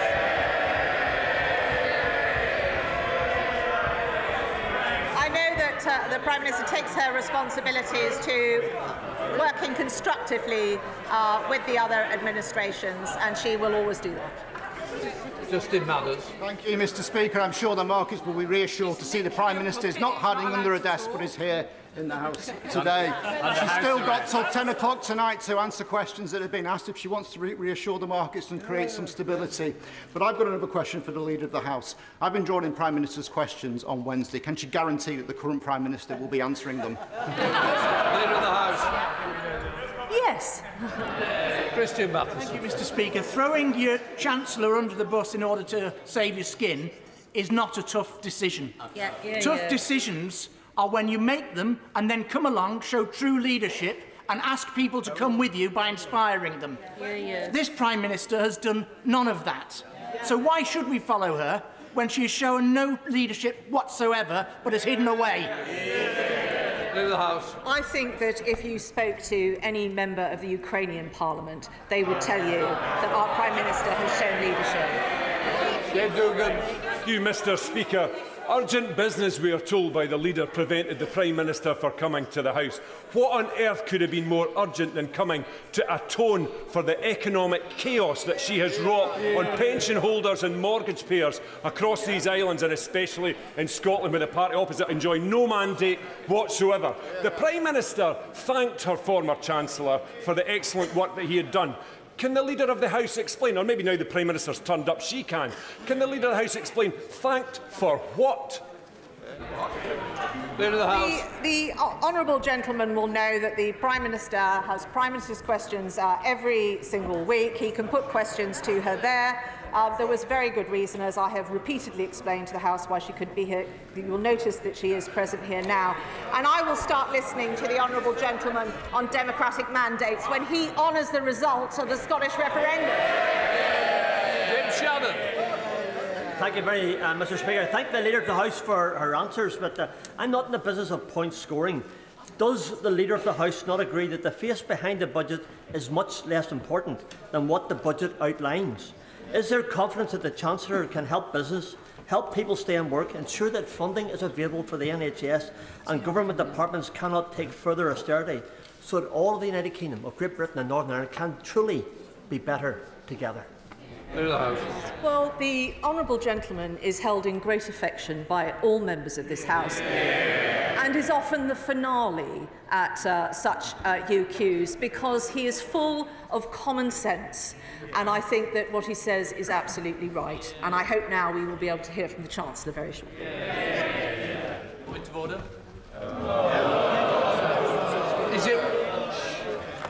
Is it relevant to the questions?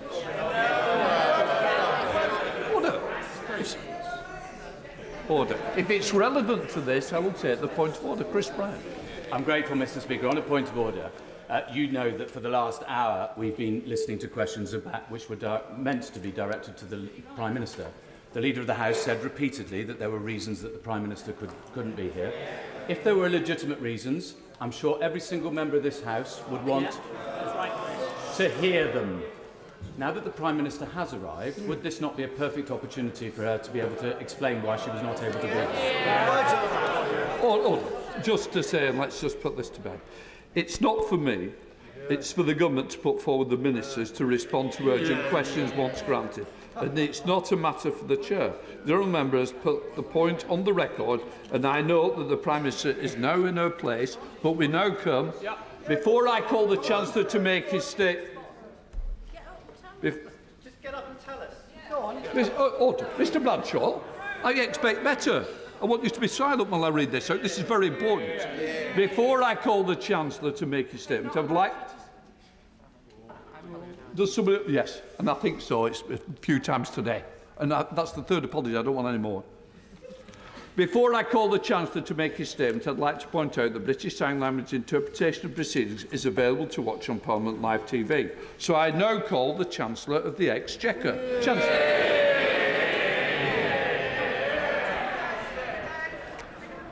Mr. Speaker, the central responsibility of any government is to do what is necessary for economic stability. Behind the decisions we take and the issues on which we vote are jobs families depend on, mortgages that have to be paid, savings for pensioners and businesses investing for the future. We are a country that funds our promises and pays our debts. And when that is questioned, as it has been, this government will take the difficult decisions necessary to ensure there is trust and confidence in our national finances. That means decisions of eye-watering difficulty. But I give the House and the public this assurance: every single one of those decisions, whether reductions in spending or increases in tax, will be shaped through core, compassionate, conservative values that will prioritise the needs of the most vulnerable. That is why I pay tribute to my predecessors for the energy price guarantee, for the furlough scheme, and indeed for earlier decisions to protect the NHS budget in a period when other budgets were being cut. But, Mr. Speaker, I want to be completely frank about the scale of the economic challenge we face. We have had short-term difficulties. Caused by the lack of an OBR forecast alongside the mini-budget. But there are also inflationary and interest pressures around the world. Russia's unforgivable invasion of Ukraine has caused energy and food prices to spike. We cannot control what is happening in the rest of the world, but when the interest of economic stability means the government needs to change course, we will do so. And that is what I have come to the House to announce today. In my first few days in the job, I've held extensive discussions with the Prime Minister, Cabinet colleagues, the Governor of the Bank of England, the OBR, the Head of the Debt Management Office, Treasury officials and many others. The conclusion I've drawn from those conversations is that we need to do more quickly to give certainty to the markets about our fiscal plans and show through action and not just words that the United Kingdom can and always will pay our way in the world.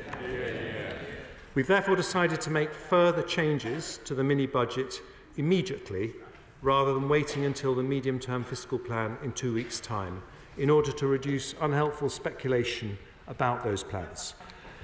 Mr. Speaker, I'm very grateful for your agreement on the need to give the markets an early brief summary this morning, but I welcome the opportunity to give this House details of those decisions now.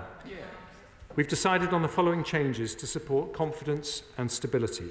Firstly, the Prime Minister and I agreed yesterday to reverse almost all the tax measures announced in the growth plan 3 weeks ago that have not been legislated for in Parliament. So we will continue with the abolition of the health and social care levy, changes to stamp duty, the increase in the annual investment allowance to £1 million and the wider reforms to investment taxes. But we will no longer be proceeding with the cuts to dividend tax rates, saving around £1 billion a year, the reversal of the off-payroll working reforms introduced in 2017 and 2021, saving around £2 billion a year, the new VAT-free shopping scheme for non-UK visitors, saving a further £2 billion a year, or the freeze on alcohol duty rates, saving around £600 million a year. I will provide further details on how those rates will be uprated. Just let's just sort this telephone out. I've just switched it off, all right? It's off. OK, sorry, Chancellor, carry on. I will provide further details on how alcohol duty rates will be uprated shortly. Second, the Government is currently committed to cutting the basic rate of income tax to 19% in April of 2023. It is a deeply held Conservative value, a value that I share, that people should keep more of the money they earn, which is why we have continued with the abolition of the health and social care levy. But at a time when markets are asking serious questions about our commitment to sound public finances, we cannot afford a permanent, discretionary increase in borrowing worth £6 billion a year. So I've decided that the basic rate of income tax will remain at 20%, and it will do so indefinitely until economic circumstances allow for it to be cut. Taken together with the decision not to cut corporation tax and restoring the top rate of income tax, the measures I've announced today will raise around £32 billion every year. The third step I'm taking today, Mr. Speaker, is to review the energy price guarantee. That was the biggest single expense in the growth plan and one of the most generous schemes in the world. It's a landmark policy for which I pay tribute to my predecessor, my right honourable friend from Spelthorne, and will support millions of people through a difficult winter, reducing inflation by up to 5%. So I confirm today that the support we are providing between now and April next year will not change. But beyond next April, the Prime Minister and I have reluctantly agreed it would not be responsible to continue exposing the public finances to unlimited volatility in international gas prices. So I'm announcing today a Treasury-led review into how we support energy bills beyond April next year. The review's objective is to design a new approach that will cost the taxpayer significantly less than planned, whilst ensuring enough support for those in need. Any support for businesses will be targeted to those most affected, and a new approach will better incentivise energy efficiency. There remain, I'm afraid, many difficult decisions to be announced in the Medium Term Fiscal Plan on October the 31st. When I confirm that we will publish a credible, transparent, fully costed plan to get debt falling as a share of the economy over the medium term, based on the judgment and economic forecasts of the Independent Office for Budget Responsibility. I'd like to thank the OBR, whose Director Richard Hughes I met this morning, and the Bank of England, whose Governor Andrew Bailey I've now met twice.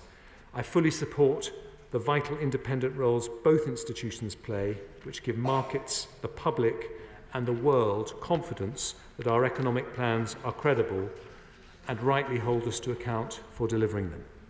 But I also want more independent expert advice as I start my journey as Chancellor. So I'm announcing today the formation of a new Economic Advisory Council to do just that. This council will advise the Government on economic policy, with 4 names announced today: Rupert Harrison, former Chief of Staff to the Chancellor of the Exchequer; Gert Jan Vlieger from Element Capital; Sushil Wadhwani of Wadhwani Asset Management; and Karen Ward of JP Morgan. Mr. Speaker, we remain completely committed to our mission to go for growth, but growth requires confidence and stability, which is why we are taking many difficult decisions starting today. But whilst we do need realism about the challenges ahead, we must never fall into the trap of pessimism. Despite all the adversity and challenge we face, there is enormous potential in this country, with some of the most talented people, 3 of the world's top 10 universities, the most tech unicorns in Europe, one of the world's great financial centres, incredible strengths in the creative industries, in science, research, engineering, manufacturing and innovation. And all that gives me genuine optimism about our long-term prospects for growth. But to achieve that, It is vital we act now to create the stability on which future generations can build. The reason the United Kingdom has always succeeded is because at big and difficult moments we have taken tough decisions in the long-term interests of the country and in a way that is consistent with compassionate Conservative values. That is what we will do now, and I commend this statement to the House. I now call the Shadow Chancellor, Rachel Reeves. Thank you, Mr. Speaker. As I regularly say now, I welcome the new Chancellor to his place. The fourth in 4 months of chaos and fiasco as this Conservative government spirals down the political plug hole. But the damage has been done. This is a Tory crisis made in Downing Street, but ordinary working people are paying the price. All that is left after these humiliating U-turns are higher mortgages for working people and higher bonuses for bankers. And their climb down on energy support begs the question yet again, why won't they extend the windfall tax on energy producers to help foot the bill? Now, it is good to finally see the Prime Minister in her place, and not, as the Leader of the House had to assure us earlier, under a desk. But, Mr. Speaker, what is she left with? No authority, no credibility, no plan for growth, and it is clear to see the people who caused the chaos cannot be the people to fix the chaos. They are out of ideas, out of touch and out of time. Now, the Prime Minister should have spoke to the House today. But we know that she cannot do that with a shred of credibility, given that the survival of this government now depends on smashing to smithereens everything that she stands for. And now she is attempting to reverse everything that she campaigned on. It is not just impossible, it is absurd. The Prime Minister is barely in office and she is certainly not in power. Very true. Only 5 days ago, the Prime Minister said at Prime Minister's Questions that there would be, and I quote, absolutely no public spending reductions. But after what we have heard from the Chancellor today, every single public service is again at risk from the Conservatives. From our NHS nurses to our schools to our servicemen and women, with the country paying the price for their incompetence. The Prime Minister said that she had an energy package for 2 years. Now that's being withdrawn on the very day it is supposed to be legislated for. The Prime Minister insisted that her Conservative mini-budget would lead the country to the promised land. Instead, it has led to the highest mortgages in 15 years and emergency interventions by the Bank of England to protect pensions. And then on Friday, the unedifying spectacle of the Chancellor being dragged back from the IMF before he could do any more damage to our economy. So she has turned to a new Chancellor, who finished 8th out of 8 in the Tory leadership contest, winning just 18 votes from MPs. The Tories have run out of credibility and now they are running out of chancellors. The latest office holder has been in the Cabinet for 9 of the last 12 years, at the centre of a government responsible for low growth and weakened public services, and him responsible for helping run the NHS into the ground. He was a big part of austerity season 1, and now he says the cure is austerity season 2. And what, Mr. Speaker, was the Chancellor's flagship policy in his own short-lived leadership contest? To reduce corporation tax in a totally unfunded manner, not from 25% to 19%. The Right Honourable Gentleman called for it to be lowered to 15%, with not a single explanation of how it was to be paid for. The truth is, had he won the contest and implemented these policies, we would be in an even worse place than we are now. There is no mandate, there is no authority for any of this.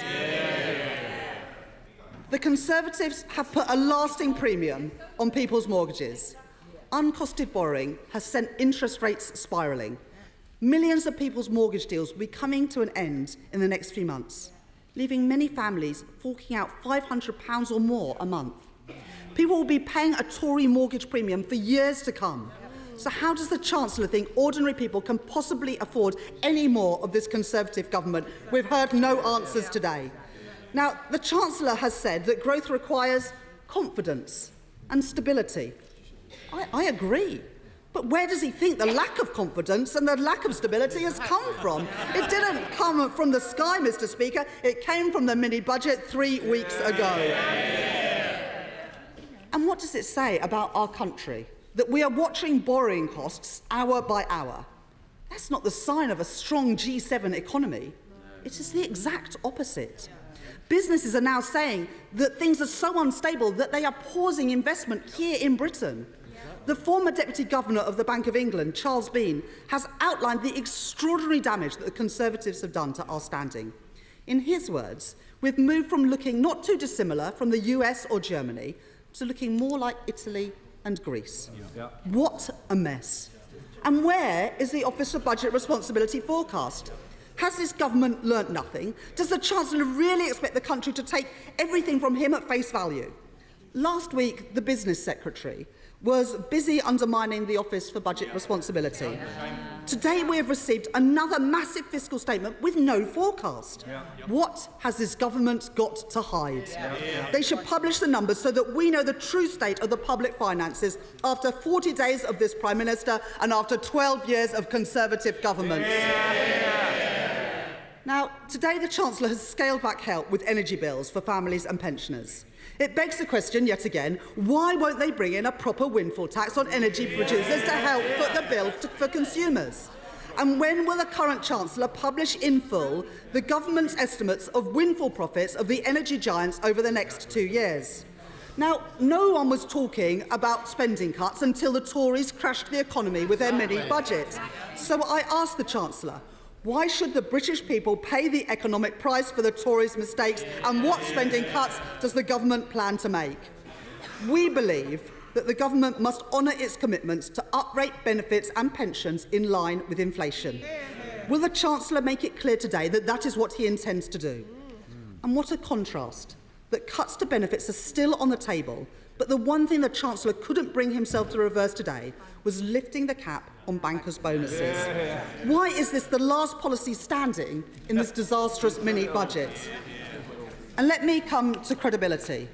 Does the Chancellor accept that once credibility and trust have been destroyed, it cannot be simply regained by a series of zigzagging, chaotic U-turns? Will he and the Prime Minister apologise for the costs and anxieties laid on families? Can he admit once and for all that the market turmoil we are in was directly caused by the disastrous decisions of his predecessor and of the Prime Minister? Can he guarantee that the Bank of England won't have to intervene again to save the government? And what guarantee can he give to people about their pensions, about their mortgages and their household bills? The Chancellor said today that everything is now on the table. But is that really the case? We know that abolishing the non-dom tax status will raise £3 billion a year, yet there was no mention of that today. How can it be right that some of the richest individuals in society are allowed to buy their way out of paying tax that should be paid here in Britain? This would not be an eye-wateringly difficult decision, Mr. Speaker, so why doesn't the government just do it? There is lasting damage, which these policy U-turns won't change. They've set fire to everything. Now they insist it is all fine. The truth is, Mr. Speaker, an arsonist is still an arsonist, even if he runs back into a burning building with a bucket of water. Because they can't be trusted. The Tories are clinging on for themselves regardless of the cost to the country. Trickle-down economics will always fail. What drives forward our economy are the talents and efforts of millions of working people and thousands of ordinary businesses. The government's economic credibility has been destroyed. They have harmed our economic institutions. People are paying higher mortgages. The same set of people doing U-turns isn't going to fix it. The only way to change this is a real change in government.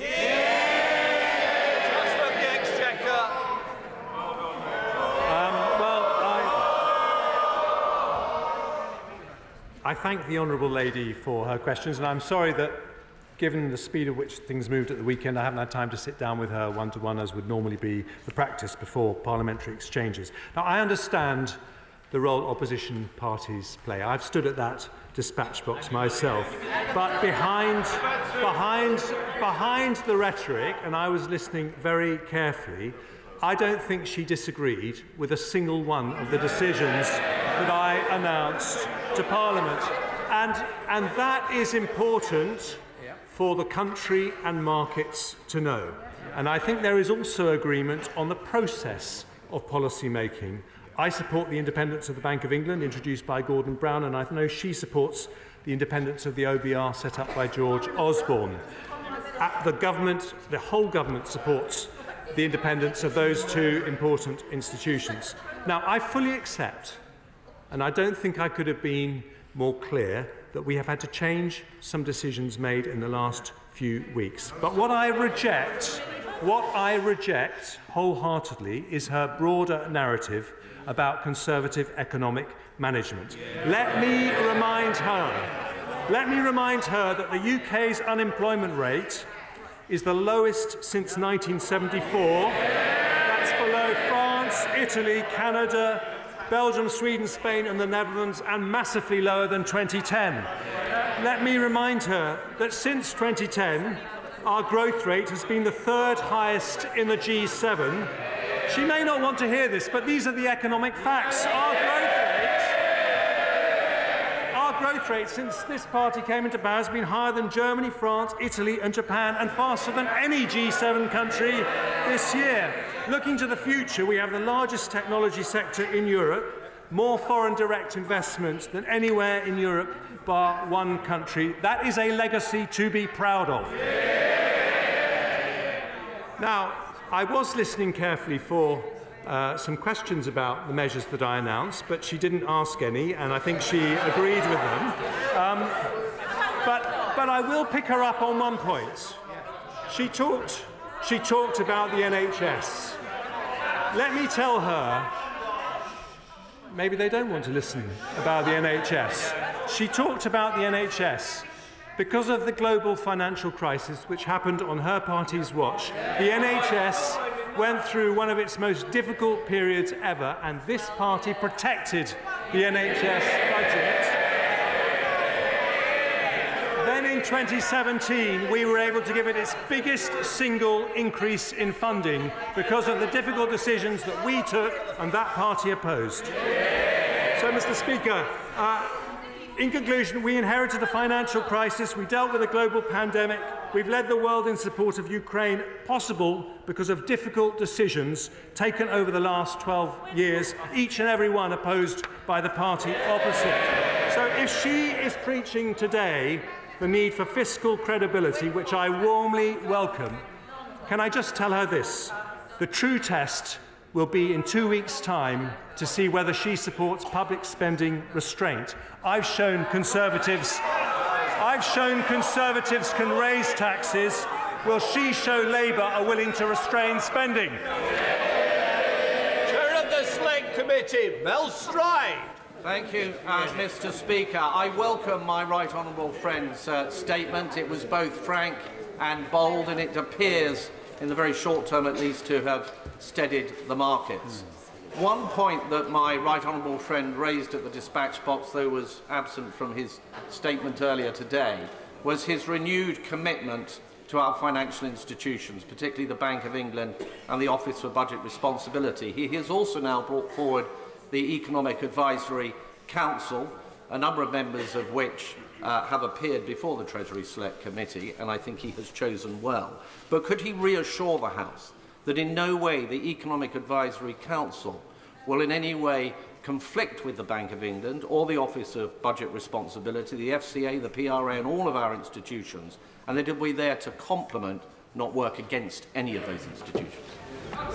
Well, can I thank the honourable gentleman who has spoken very wisely in recent weeks about the difficult issues that we face. I can absolutely give him that assurance.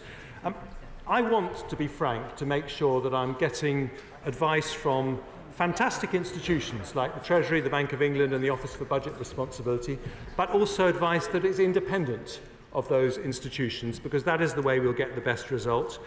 Rupert Harrison in particular has enormous experience of running the Treasury under George Osborne over many years. I think he'll make a very important contribution, as will his colleagues on the Council.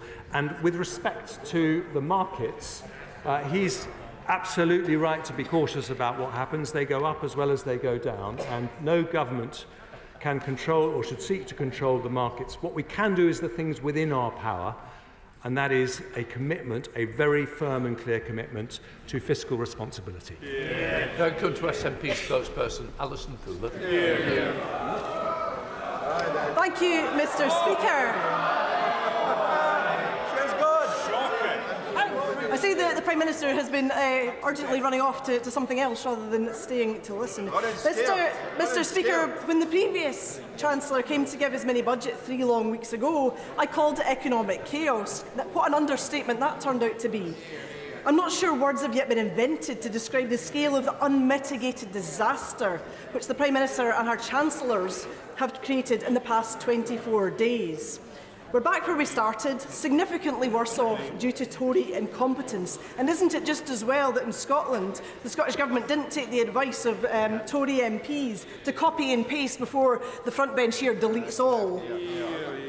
And people will be paying the price for this for many years to come through higher interest and borrowing rates.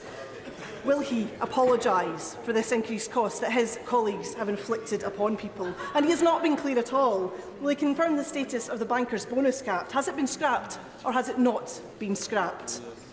There is little by way of detail from the current Chancellor on doubling down on austerity and what that will mean for people. But the Institute for Government and SIPFA have been clear that there is no fat left to cut after a lost decade for public services under the Tories.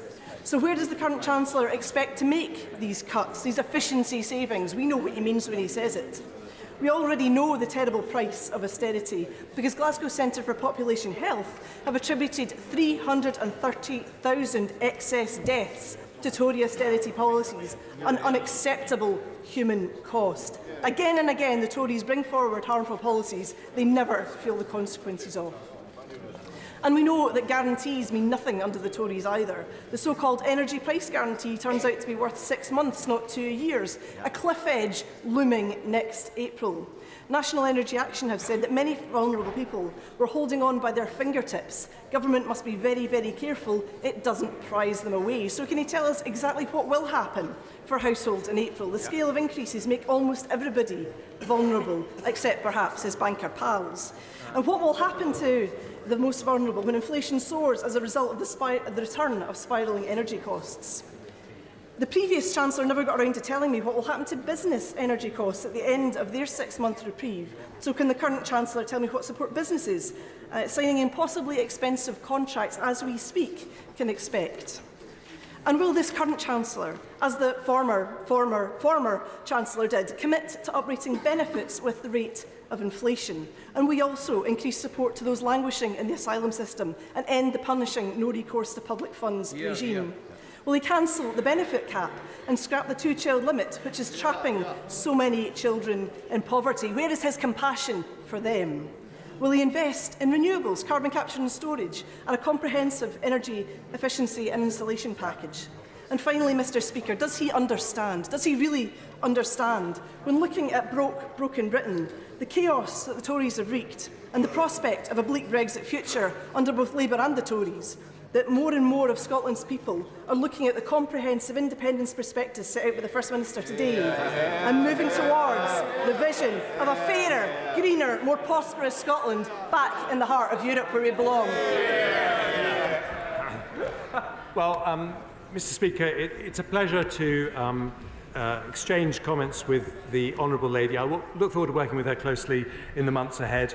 I would remind her that this Conservative government is spending £37 billion this year to support people across the United Kingdom with cost of living concerns. That is possible because of difficult economic decisions that the SNP have opposed at nearly every stage, and that includes large support for businesses up and down the country. But the main thing I would say to her, very gently, is that she cannot claim to be concerned about the economic turmoil of the last few weeks, when the central policy of the SNP, independence, would leave turmoil for Scotland, not for a few weeks, but for many, many years to come. A new currency, somehow finding a way to trade with the UK internal market, but also the European single market, border checks between England and Scotland, as announced today by the First Minister, a massive gap in public finances that would have to be breached. That is a recipe for precisely the austerity she says she's worried about. Let me say this. If we want economic stability, if Scotland wants economic stability, to coin a phrase, we are stronger together. Sir John Redmond. What will the impact of these measures be on the growth rate, and will we still avoid recession? I will publish the economic forecasts from the OBR when I make my statement in a fortnight's time, and I think it's better for me to wait until I hear that. But the proper answer to his question is that what we are seeking is long-term sustainable increase in the economic growth rate, and that is a central policy of the Prime Minister, which has my wholehearted support. Margaret Hodge. Thank you, Mr. Speaker. I think the country is feeling a sense of relief that trickle-down economics has been so quickly abandoned.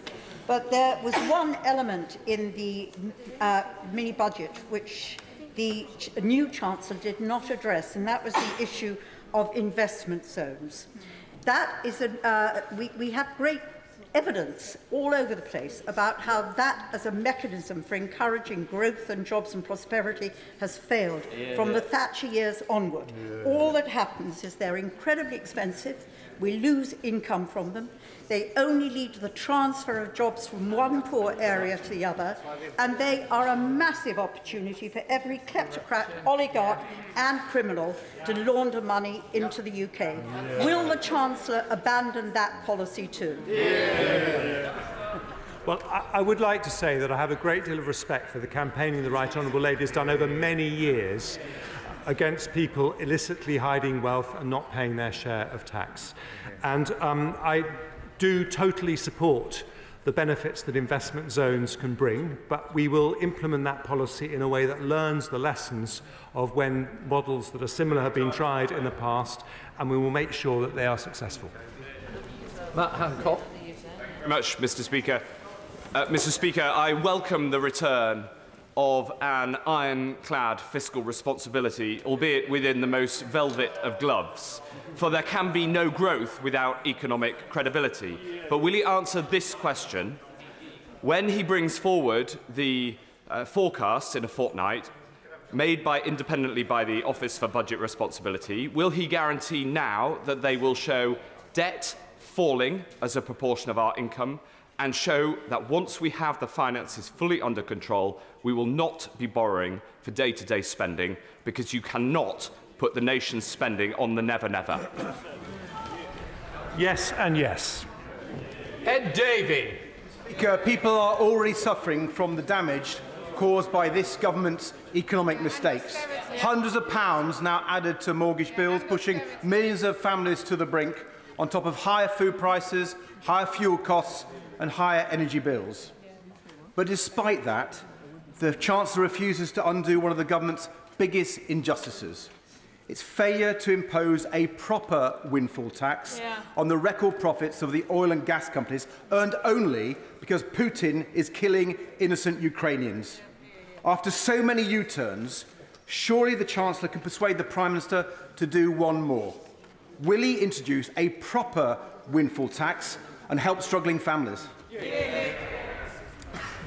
Let me tell the Right Honourable Gentleman, I am not against the principle of taxing profits that are genuine windfalls, but as he will know very well, in the energy industry, it is a very cyclical industry, and there are businesses that have periods of feast and famine, and you have to be very careful that you don't tax companies in a way that drives away investment. So we have said that nothing is off the table.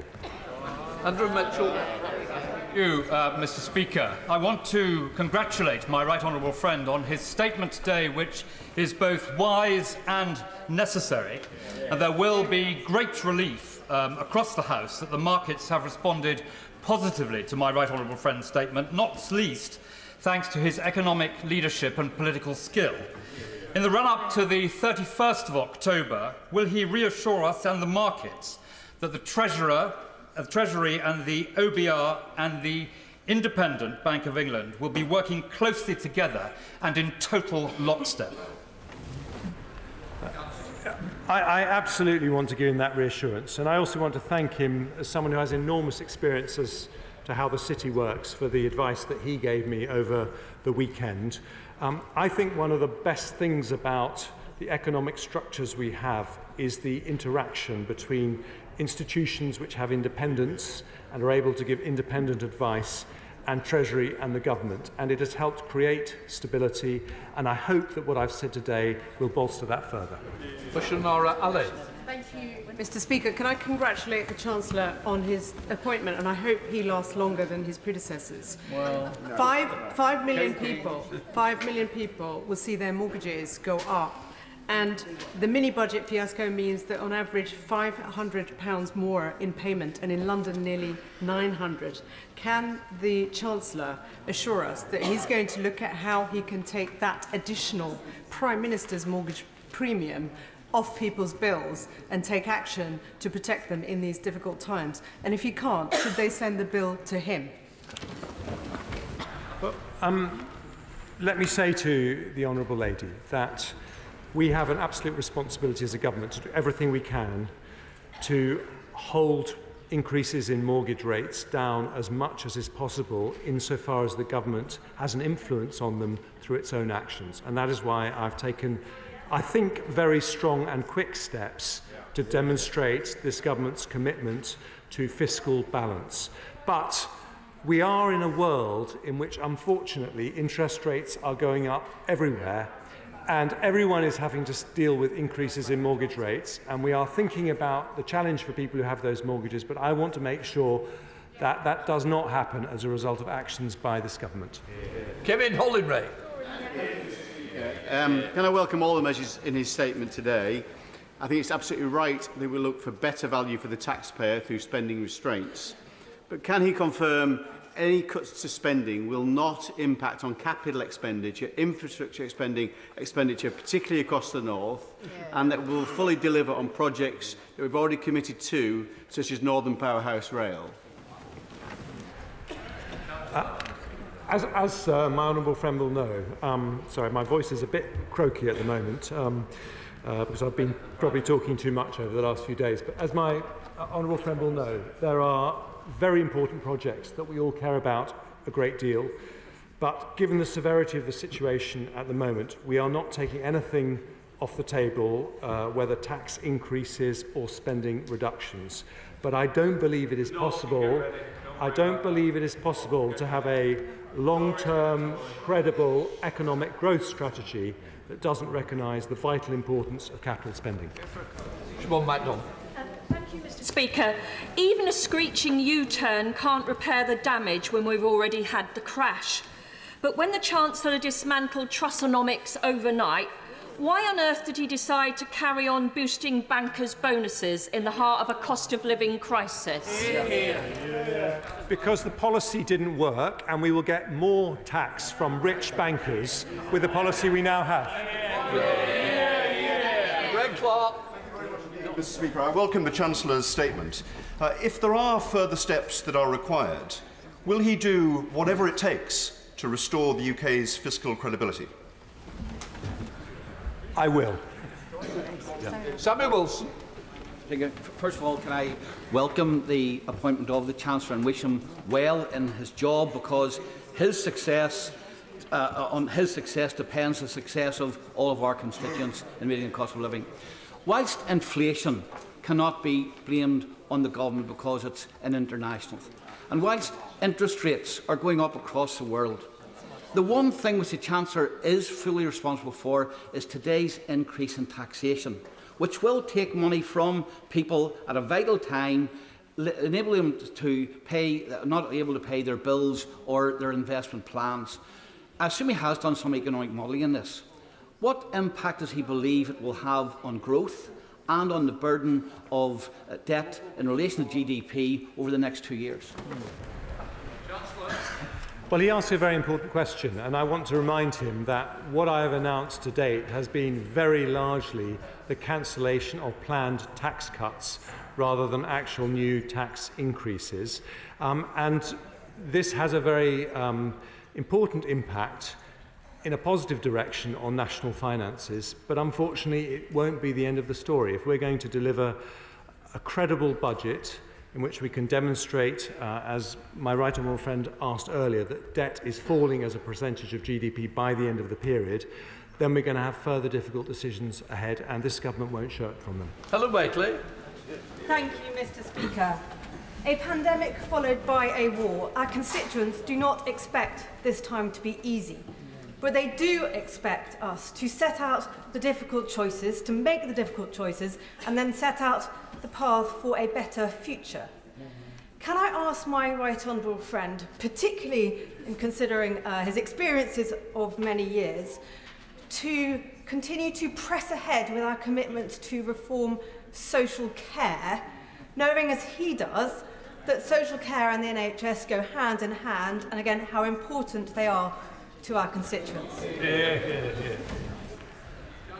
Well, she and I have had very many discussions on social care over the years, mainly when I've been a backbencher and she's been a minister. And it is a sector that is in great difficulty at the moment. I'm very aware of those concerns. I'm also very aware of the pressures in the NHS at the moment.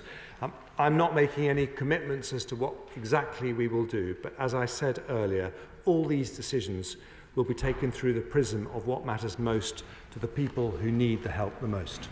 Chancellor Eden. Mr. Speaker, the Chancellor has put a brutal end to the self-proclaimed new era of Trussonomics with his announcements, and he's taken away £32 billion worth of planned tax cuts. According to the Institute for Fiscal Studies, that still leaves a £30 billion hole in his sums, and if rumours are correct, it could be as high as £40 billion if the OBR calculations that I've heard about are correct. That means surely, doesn't it, Mr. Speaker, austerity 2.0 of at least the same size as the first level of austerity we had from 2010 to 2015. Surely, Mr. Speaker, the Chancellor must know that public services simply cannot deal with that level of cuts when they've been so weakened by austerity, the first round of austerity. Let me say to the right honourable lady, I was a cabinet minister in 2010 when we had very difficult decisions to take in the wake of the financial crisis, and my department's budget was cut by 24%. And I don't believe we are talking about anything of that scale, and I think it's likely that cash spending will continue to go up. But that said, I want to be completely frank with people. We are going to have very difficult decisions both on tax and spending in the next couple of weeks. We will try and take those decisions as compassionately as possible. So it's going to be tough going forward, but I don't expect it to be on the scale that she suggests. Sir Edward Lee. I congratulate the Chancellor on his soothing and competent tone, and of course we've got to calm the markets, but what is our vision? Of course we accept the shortcomings. Of course we accept the shortcomings of the mini-budget, but does he accept we can't just slide into a sort of second-rate economy and go in the direction of France with a bloated public sector, the higher taxes for 70 years, gross inefficiencies? So by the time of the next election, can we as a Conservative Party promise to get taxation back, at least the level it was when we started this Parliament, and get corporation back to one of the most competitive in Europe? Otherwise, what is the point of the Conservative Party?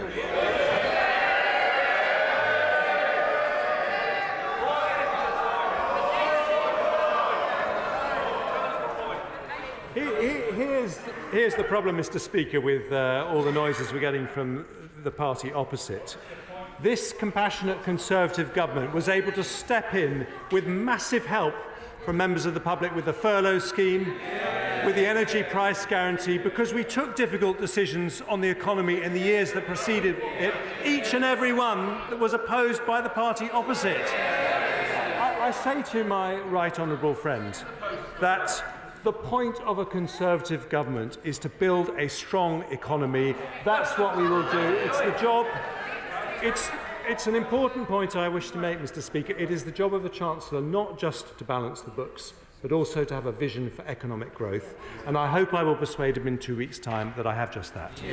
Emma Hardy. Thank you, Mr. Speaker. Does the Chancellor agree with the Prime Minister, who confirmed that the state pension would rise with inflation in April?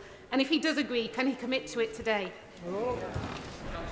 Well, I'm very aware of how many vulnerable pensioners there are and the importance of the triple lock, but as I said earlier, I'm not making any commitments on any individual policy areas, but every decision we take will be taken through the prism of what matters most to the most vulnerable. Mark Harper. Much, Mr. Speaker. Can I thank the Chancellor for his robust defence of Conservative economic policy over the last 12 years? More of that, please. And my inner chartered accountant can't but help welcome the fact that he's reassured me that it is the Treasury's job, essential task, to make sure the sums add up. Yeah. Can I ask him a little bit about the review of the energy price guarantee? It's right, I think, to focus taxpayer support on those that need it most, but can I draw to his attention that 1/7 of the population are not on the gas grid? 40% of my constituents are not. As he designs that system to protect the most vulnerable, can he make sure it works for everyone in the country, wherever they live and however they heat their homes?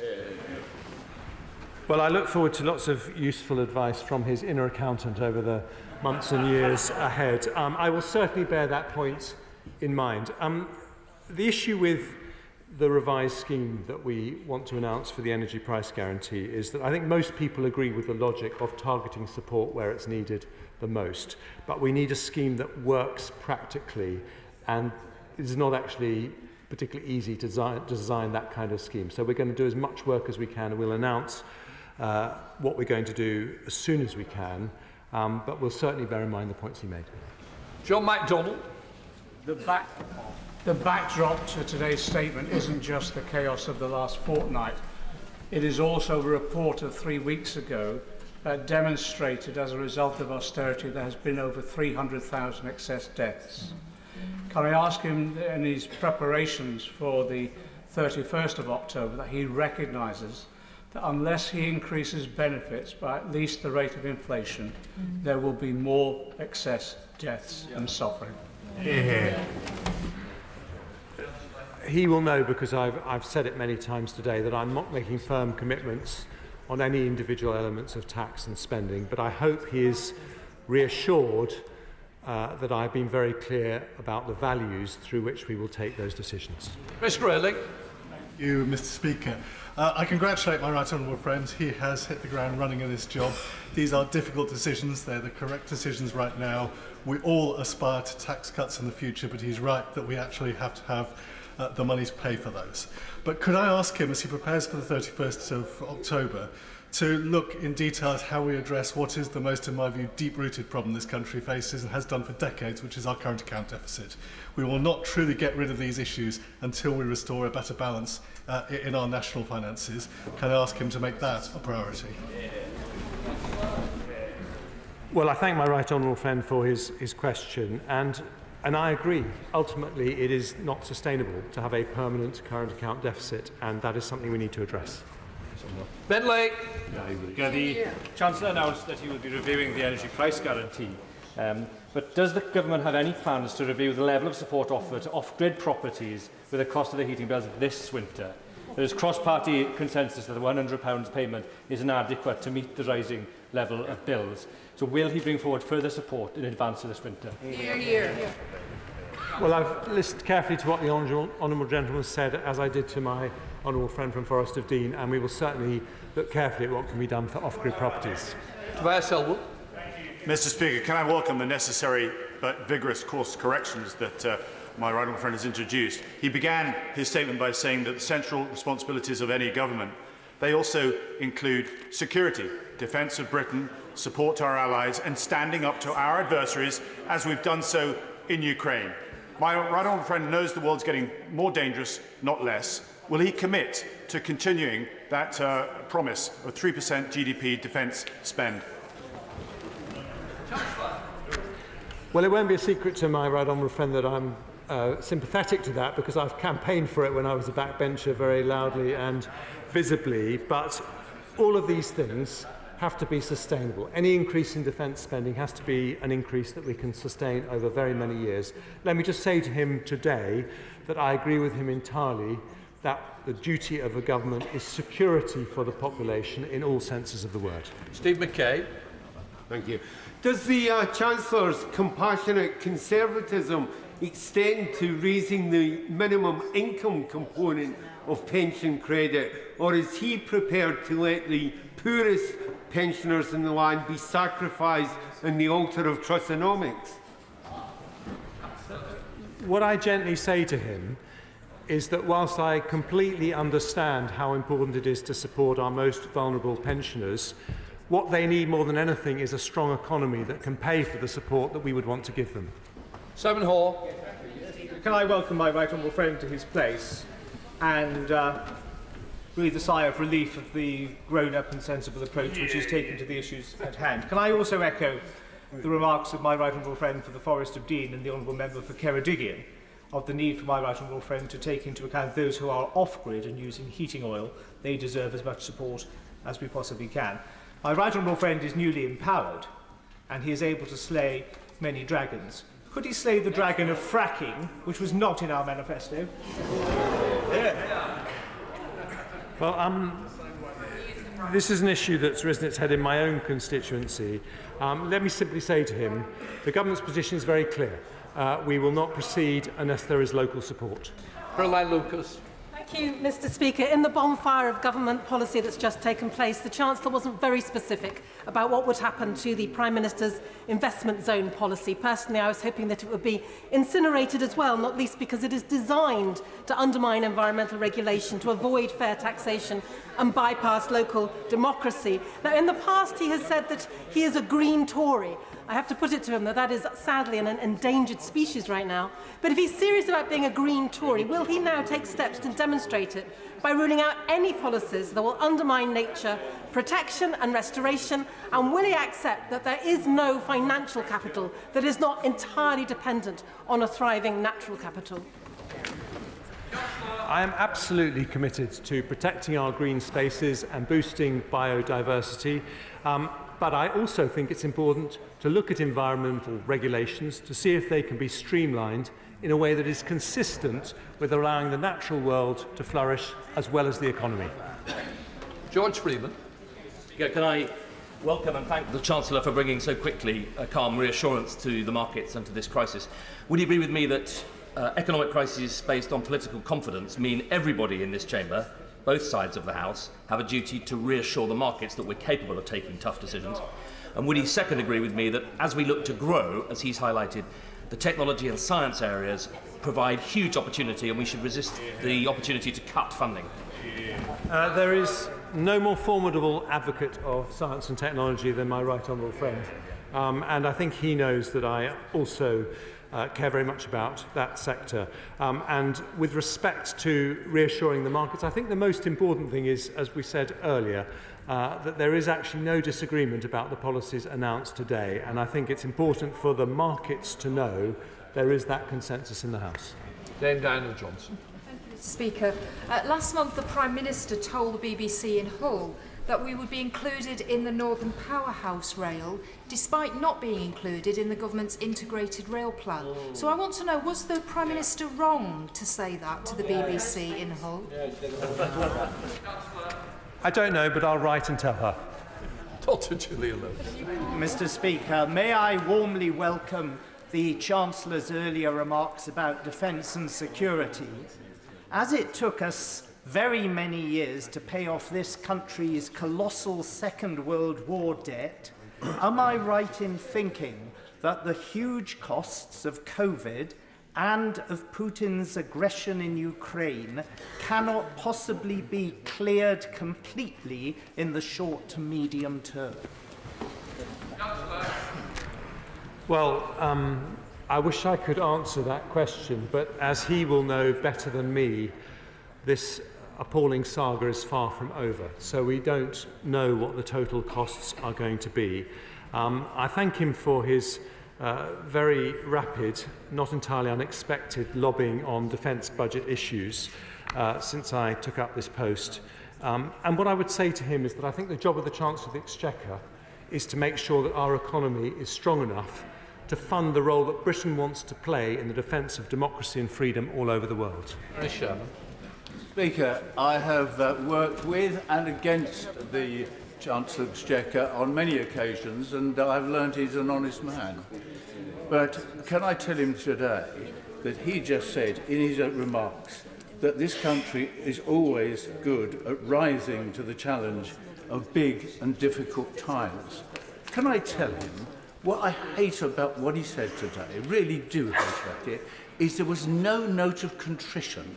This big and bad was started by his lot only 2 weeks ago. Yeah. And it's not just big and bad, it's a national disaster that he did not give one word of contrition about the mess he's made this, his party's made of this country. Get him back.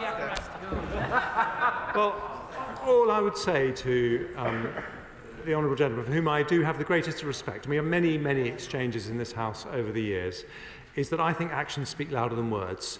And I don't think I could have been plainer in going out this weekend and what I've said today in accepting that mistakes were made. But what the country wants to see is us correcting those mistakes, and that's what we've done. Steve Bryan. My right honourable friend knows that I'm very pleased to see him in Downing Street, and the sense of relief expressed to me this weekend as I've been out and about in my constituency was palpable. I welcome his statement, I welcome its realism, its honesty, and his trademark sense of optimism in his final remark, which I certainly could learn from. He's right that growth demands confidence. So does he have confidence that when the bank make their decisions a week or so after his statement in 2 weeks' time, that a rise in interest rates, which is terrifying my constituents, the mere prospect of it, is not inevitable? Well, I thank my right honourable friend for his generous comments. I just say this. It's not for the government to say what the Bank of England does when the Monetary Policy Committee makes its decision on interest rates. But of course, I've had conversations with the Governor to ask him what it is the bank needs to hear for them to feel that the inflationary pressures will be lower and they would not have to make as high an increase as perhaps some people are predicting. And thinking about the concerns of our constituents' mortgages is top of my mind. Zora Sultana. The Chancellor has pledged a new wave of austerity with public spending cuts, squeezing services that have already been cut to the bone over the past 12 years. This is without a mandate, and like before, this round of austerity is a political choice, not an economic necessity. So instead of cutting our services, the government could raise taxes on the super rich. And if the Chancellor believes in his approach, why doesn't it put it to the people and call for a general election?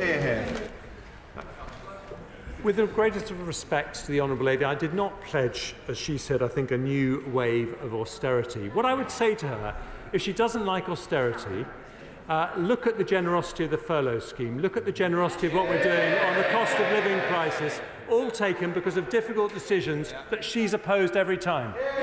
Richard Drax. Speaker, can I welcome my right honourable friend to his place? He talks about growing the economy and a strong economy, and I'd agree with that. Can I just remind the House, particularly on the opposition benches, that it is in the main the private sector that raises the money, that pays the tax for the public sector. And we cannot go on hammering the private sector if we want to seek the growth that we want.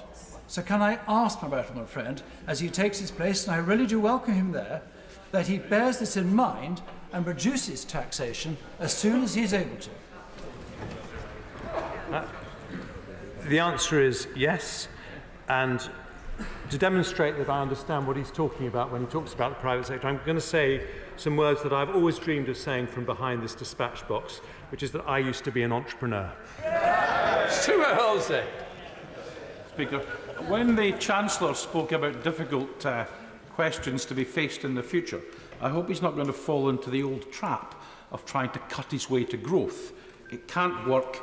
It never works. But can I actually welcome what he did today, the screeching U-turn on the vast majority of the mini-budget from the Prime Minister and his predecessor. But given he's done that, and I do welcome it, can we have a guarantee from him today that so long as he has anything to do with it, there will never be a return to extremist, crank, experimental think tank economics?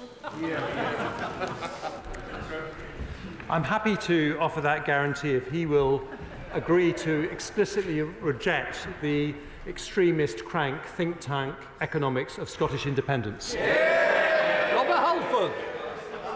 Who's that? Thank you very much. Thank you very much, Mr. Speaker. I welcome the direction of travel of my right honourable friend, and also the restatement of compassionate conservatism, which is at the heart of this political party. Could I just ask my right honourable friend that when the previous government had to rightly cut the Conservative government under Chancellor George Osborne had to cut the deficit and cut debt, they also helped the most needy with the cost of living, introducing the living wage and cutting taxes for lower earners, introducing a fuel duty freeze, but they also invested in skills and apprenticeships. And I know he's not going to give me an answer now, but could I ask him, will that be his guiding philosophy as he goes forward in his new role? Well, I always listen to my honourable friend very carefully on these issues. Let me say to him this, that I don't think we will solve the growth paradox of this country, raising our long-term rate of economic growth to 2.5% from under 1%, unless we tackle the skills issue. It is absolutely central. I don't promise that I can give him an entire solution to that in 2 weeks' time, but it's something I'd very much like to talk to him more about. On Cryer. Mr. Speaker, government insiders are busy telling the press that the Bank of England is playing roulette, that's in quotes, with the British economy. Is that helpful or unhelpful? Well, those comments have not been coming from the government since I have been a part of it. I can't talk about what happened before, but what I will say is that I am working extremely closely with the Bank of England, and we are both absolutely aligned on the need for stability. James Coughlin. Thank you, Mr. Speaker. And I congratulate my right friend. Welcome to his post. This is one of the crucial points, that one of the weaknesses of the plan for growth is that fiscal and monetary policy were effectively contradicting one another, and that when we talk about working with the Bank of England, what that really means is fiscal and monetary policy working in lockstep so that we deal with inflation, which is actually the biggest economic challenge we face. He's actually answered the previous question much better than I did. The answer is yes. Stephen Furry. Thank you. It is quite right that the Chancellor is seeking to reassure the markets. But would he take the opportunity today to also reassure the millions of people who rely on benefits, both people who are in work and people who are out of work? The UK has some of the lowest benefits in Europe. People on benefits have no plan B, they have no savings, and they have huge anxiety at present given the current situation. So can he pledge the benefits will increase in line with existing government policy, in line with the CPI, and also will he reverse what the previous Chancellor said in his mini budget around the more punitive approach to be taken against those on benefits?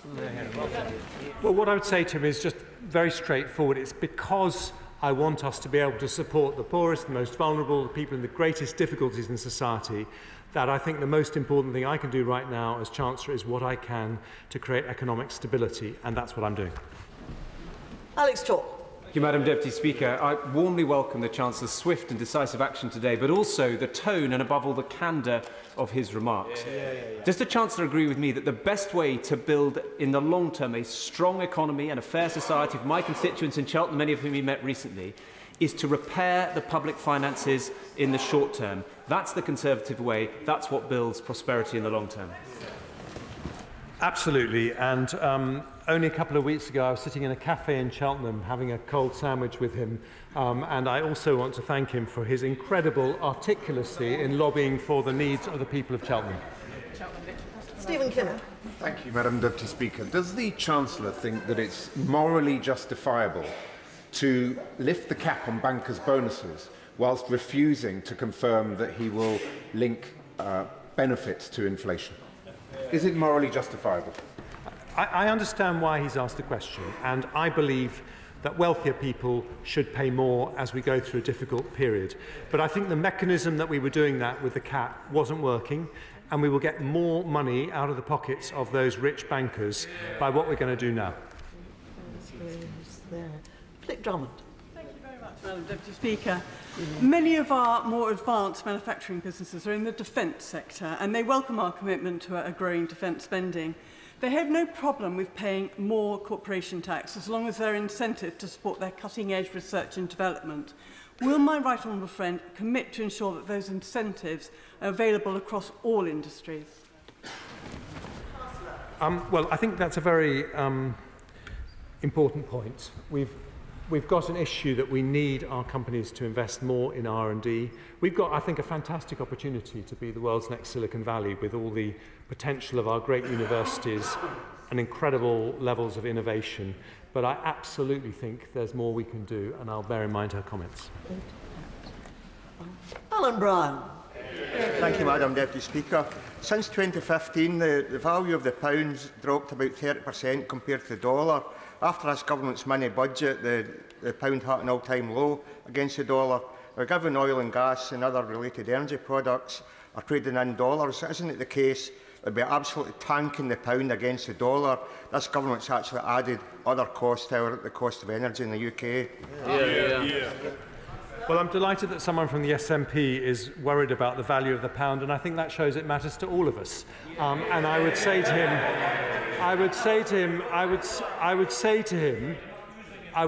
him, in all seriousness, governments cannot control the value of currency and should not seek to do so. But insofar as our actions affect the stability of our markets, including the currency markets, the one thing we can do is show that we're balancing the books. David Morris. I'd like to welcome the new Chancellor in his new position, my right honourable friend, my friend. And I would also, Madam Deputy Speaker, you wouldn't know this, but my right honourable friend should have been coming to Morecambe on Thursday, but of course last weekend has changed these things. However, I would extend the invitation to come to Morecambe to see how much money has been spent there, how it has been doing very well since 2010, and come and see the Eden Project North site and the stakeholders. I'd be delighted to accept his invitation, and he might not want to tell me what he'd like as a christening present for his daughter, because I've now got £1 trillion at my disposal.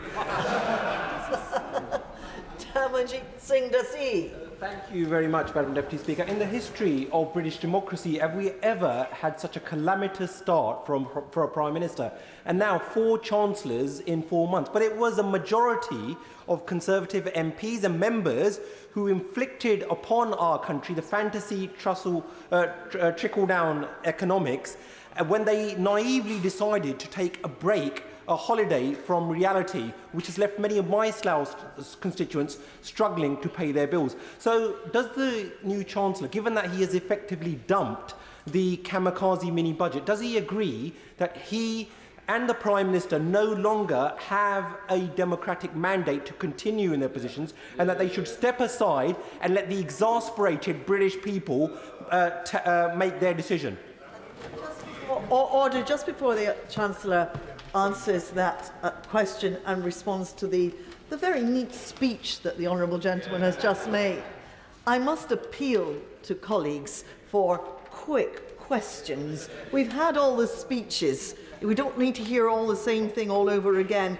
Quick questions so that the Chancellor can give brief replies, because otherwise we'll never get on to the other business. Chancellor.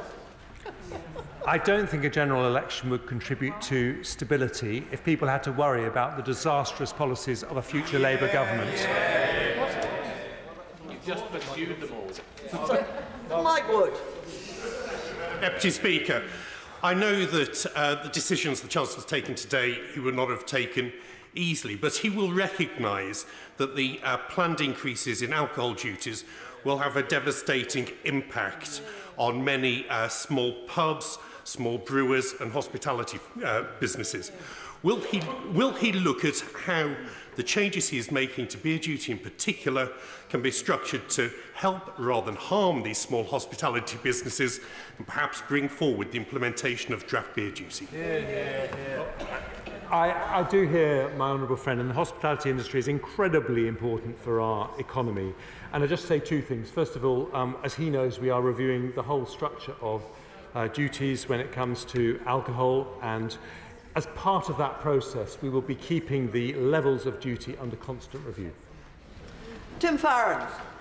Deputy Speaker, many U-turns, but one that he has not made that is massively relevant to Cumbria and other rural communities. The cut in stamp duty will help nearly nobody who can currently not afford a home to be able to afford one. What it will do is add fuel to the fire of a second home ownership and Airbnb disaster in areas like the Lakes and the Dales. Will he understand the damage that excessive second home ownership and Airbnb does to communities like mine and indeed other parts of the country? Will he think again and do something to support our communities and to stop the housing catastrophe? I do entirely understand the concerns of second home owners, and the government has been looking at that policy in enormous detail over recent months. But I would gently say to him that it would be wrong to be dismissive of the concerns of young people desperately trying to get onto the housing ladder, and the help we are giving them with the stamp duty reforms will make a significant difference. Alan Cairns. Deputy Speaker, I pay tribute to the Chancellor for his statement and for the urgency in which he's taken them. The energy price guarantee was welcomed across the House, although that is probably the policy that created the greatest uncertainty in the financial markets. Does my right honourable friend agree, as he reviews the policy, that there will continually be challenges in this area so long as Putin maintains his aggressive conflict in the Ukraine? Yep. Absolutely, and I'm very pleased that he made that point, because we should remember that Putin's game is to try and turn economic instability into political instability, and we must not play along with it. Stephen Doughty.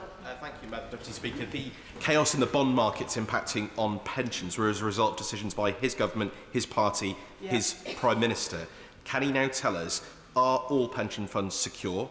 What is the value of the total losses? And what actions will he be taking to ensure that people can have confidence in their pensions? Why should they ever trust the Tories with their pensions again? I'm afraid I don't accept his analysis of why those problems happened at all. But I don't deny that we have had some issues with pension funds, but I would just point him to the Governor of the Bank of England's statement today that says that we are well on our way to resolving them. Jack Burton. Thank you, Madam Deputy Speaker. People and businesses across Stoke-on-Trent are incredibly thankful for the support with energy bills throughout the winter. So will my right honourable friend look at when he comes to review these policies in April to make sure that those who most need that support are protected most, and particularly those energy-intensive businesses like ceramics in Stoke-on-Trent?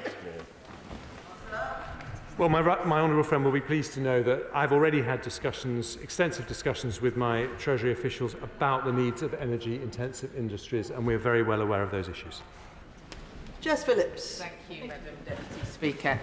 It seems quite baffling to me that everybody giving and I welcome him to his place, plaudits for all the work he's done and well done, when the thing that he is undoing was the Prime Minister's budget, as if the last 4 weeks haven't happened, and I feel a tiny bit gaslit by it, I have to say. Yeah. So why is he spending £2 billion a year on unfunded stamp duty cuts when he said today he couldn't announce unfunded tax cuts? So how is he going to pay for that? She'll find out in 2 weeks. Andrew Jones. Can I just say it's very good to see my right honourable friend in his place. Does he agree that as well as supporting families and businesses now with energy bills, the need for long-term energy resilience is as urgent as ever? Will that be one of his priorities?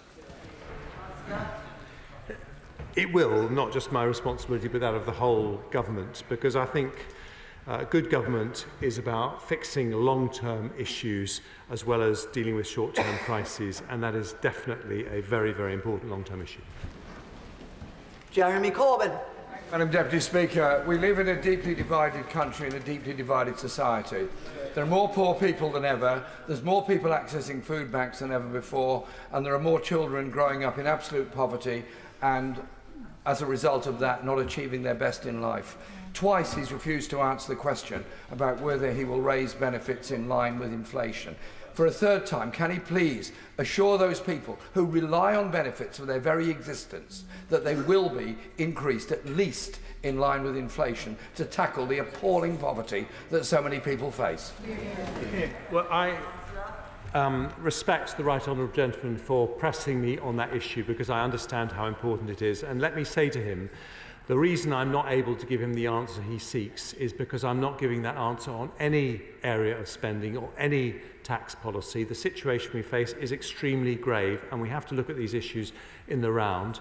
And we will come to the House with those decisions just as soon as they have been made and also independently audited by the Office for Budget Responsibility.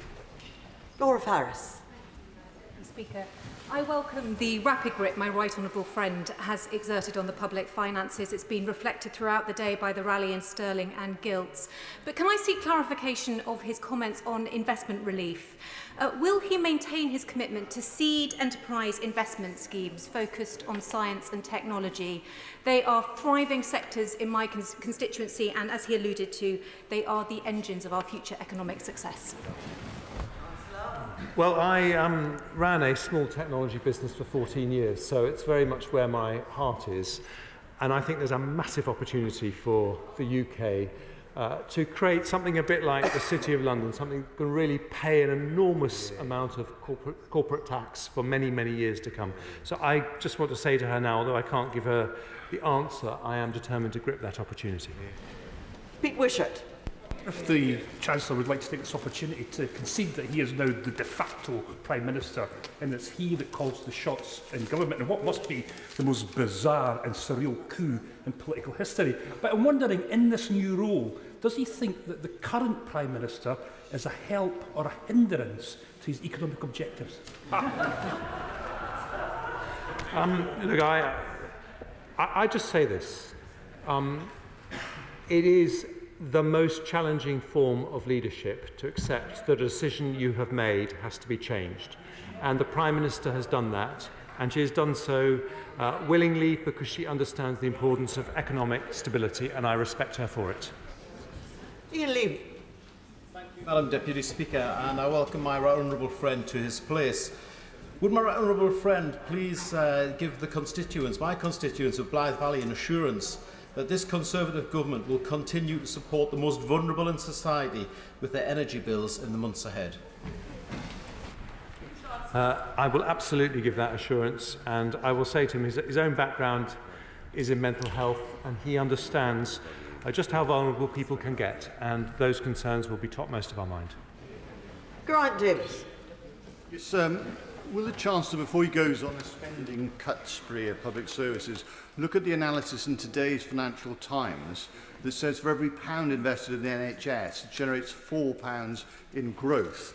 And will he also do what he can to protect poorly paid health workers who are facing much higher mortgage costs due to his government? Well, until he got to the end bit, I was going to say that sounds like the question I should have been asking the previous Chancellor as Chair of the Health and Social Care Select Committee. I'm very aware of how the NHS doesn't just cost us money, but can contribute to our growth. And I think there is an enormous opportunity for this country to become one of the life science giants in the world. Robin Walker. My right honourable friend, his place and his focus on both fiscal responsibility and compassionate conservatism. Further to his very welcome answer to my right honourable friend from Harlow, would he agree that that money invested in the skills and the education of the most disadvantaged is money well spent, which will benefit the fiscal growth and stability of our country in the future? I absolutely do. And I think there are many economists like Paul Johnson who would say that if we really want to have the productivity, the levels of wealth and prosperity of places like Germany and Singapore, then the skills gap is the biggest gap we have. I think it's scandalous that for decades, governments of all sides of this House have not been able to deal with the fact that around 100,000 people leave school every year unable to read. And I think these are very important issues, but I want to be honest, this is not something I'm going to be able to address, or the government's going to be able to address in the next 2 weeks, but it is absolutely something we'll have to come back to. Chris Bryant. Thank you, Madam Deputy Speaker. For all the hand-wringing and soft soap, I'm afraid I don't think this one's any better than the last Chancellor. Yeah.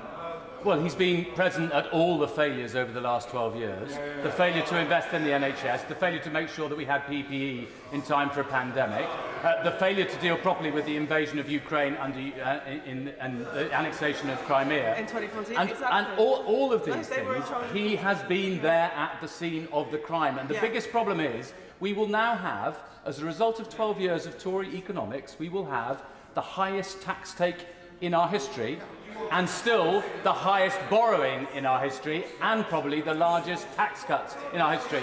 Why is this the only country, the only major economy in the world that has not yet grown to the level that it was before the pandemic? I actually have a lot of respect for the honourable gentleman as a great parliamentarian, but will he allow me to say that there isn't really a polite word to describe the nonsense that he's just said? We inherited the worst financial crisis since the Second World War from his party, and since then we are the third highest growing country in the G7. He talked about the NHS, which had a 20 billion increase in funding on my watch, 40,000 more doctors, nurses and other clinicians, and there's more to come if we take the difficult decisions to grow our economy that his party always opposes. Holly Mumby-Croft. Deputy Speaker, my honourable friend the Chancellor knows very well the importance of steel, both to my Scunthorpe constituency and to our country. Will he confirm that the energy support package for business remains unaltered, and that when the Treasury enters into the 3-month review, they will do so mindful of the strategic value of steel? Yes and yes. Toby Perkins. Thank you very much, Madam Deputy Speaker. Firstly, when the Chancellor gets to speak, can he withdraw the claim that Labour opposed the furlough? Because actually we didn't. We supported furlough. Yeah. But secondly, the Chancellor was of the view, the previous Chancellor was of the view that if you reduce corporation tax, more money came back in revenue, and indeed, in his own short-lived leadership contest, he seemed to be saying the same thing. He proposed even greater cuts to corporation tax. So can he now tell us, does he believe that an increase in corporation tax will raise more revenue, or what, as he previously said, less? Let me just say this to the honourable gentleman. I didn't say that Labour opposed the furlough scheme. What I said is you like it when we spend money, but you oppose all the measures necessary for the economy to be able to afford them. And when it comes to corporation tax, I would love to reduce corporation tax. And in the long run, I think you do get more money. Well, I'm answering his question. You do get more money back, but it has to be on money that you actually have. It can't be on borrowed money. And that's why we have changed direction. Anthony Mangnall. Madam Deputy Speaker, and I'm utterly delighted to see the right honourable gentleman in his place, and it was an honour to be on his campaign team at the very beginning. But can I just add one small point, which is last week I met with the hospitality and tourism sector. They see the possibility of 10,000 businesses going out of business. Can I ask whether or not he will meet with me and representatives from the hospitality and tourism sector to talk about what we can do to keep that sector open, because it is absolutely the powerhouse of the British economy? Well, after his generous comments, the answer is absolutely yes. Beth Winter. Thank you, Madam Deputy Speaker. The Chancellor has today raised the prospect of further departmental savings. He actually means cuts. But from the TUC to the IFG and the Welsh Local Government Association, it's agreed that there's nothing left to cut. So when will the Chancellor listen to the Wealth Tax Commission and others urging the government to raise tax on wealth and non-earnings income rather than decimate public services that our constituents rely on? We already, with Conservative support, ask wealthier people to pay far more tax than people on low means. But the kind of taxes that she is advocating would destroy the wealth of the overall economy. I mean, we have less money for the NHS and for people who need it the most. John Stevenson. I appreciate the Chancellor has some really difficult decisions on tax and spending, but if we are to grow the economy, we must maintain the capital expenditure that we have. Up and down the country, there are a number of projects that were allocated funding 3-4 years ago that are now out to tender that can be built in the next 12 to 18 months, but they may have a slight shortfall. Will the Chancellor be sensitive to those projects? Because if we are to grow the economy, it is these sort of capital projects that we need to start. Well, look, I absolutely agree about the importance of capital to the long-term growth of the economy, and indeed not just those projects but many other projects. So yes, we'll be sensitive to it, but I'm afraid that doesn't mean that we won't have to take difficult decisions. Brendan O'Hara. No, it's not here. Right, the honourable gentleman disappeared before my very eyes. Ronnie Cowan. No, it's not here. All right, they're falling like 9 pins. My goodness me, we'd better try something different. Kirsten Oswald. Thank you, Madam Deputy Speaker. It's been reported that by the Number 10 were briefing that the Chancellor's statement was due to unspecified global headwinds rather than the mini-budget. But the former Deputy Governor of the Bank of England, Charles Bean, disagreed and said that the Prime Minister's insistence that the UK's economic turmoil was a global phenomenon was disingenuous. So to be clear, what does the Chancellor believe has happened here? Who does he agree with? Who does he think is responsible for the terrible financial thumping that my constituents are now being affected by? I don't think I could have been clearer in my statement. I said that the turmoil we've had is as a result of international and domestic factors. Jerome Mayhew. Deputy Speaker, the Chancellor will be aware that his actions over the last few days has already lowered long-term expectations for interest rates.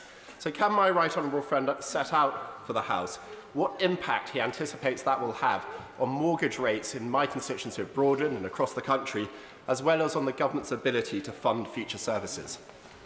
Well, I absolutely salute him for thinking about the needs of families having to pay mortgages which have an enormous impact on their finances. But as I have learned in my short time in this job, Chancellors never comment on what mortgage rates or interest rates should be. But I absolutely want to make sure that insofar as the government can influence it, we make sure that they're held down as low as possible. Andrew Gwynn. Thank you. I'll be a bit more generous, and can I genuinely welcome the re-emphasis on market stability, on sound economic finance, and ensuring that our country genuinely has an economic policy that isn't going to frighten the markets. The Chancellor says that he is reviewing all tax and spending ahead of the budget, and he wants to ensure that he takes communities with him.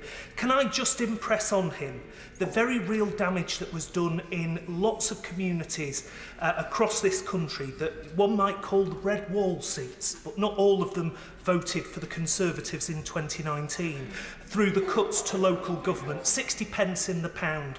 Local government cannot take that level of cut again. So can I ask him to at least consider ensuring that those communities are protected?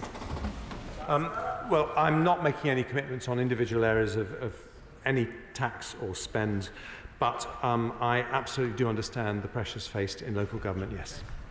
Aaron Bell. Thank you, Madam Deputy Speaker. Can I welcome the Chancellor to his place? Can I welcome what he said about economic stability and the stability he's brought, and also what he said about protecting the most vulnerable, which I know my constituents will welcome. When the people of Newcastle-under-Lyme voted for me and for this government in 2019, they wanted to deliver Brexit, deliver us from the Labour Party, but also deliver us levelling up. And despite the difficult economic circumstances, can the Chancellor reassure me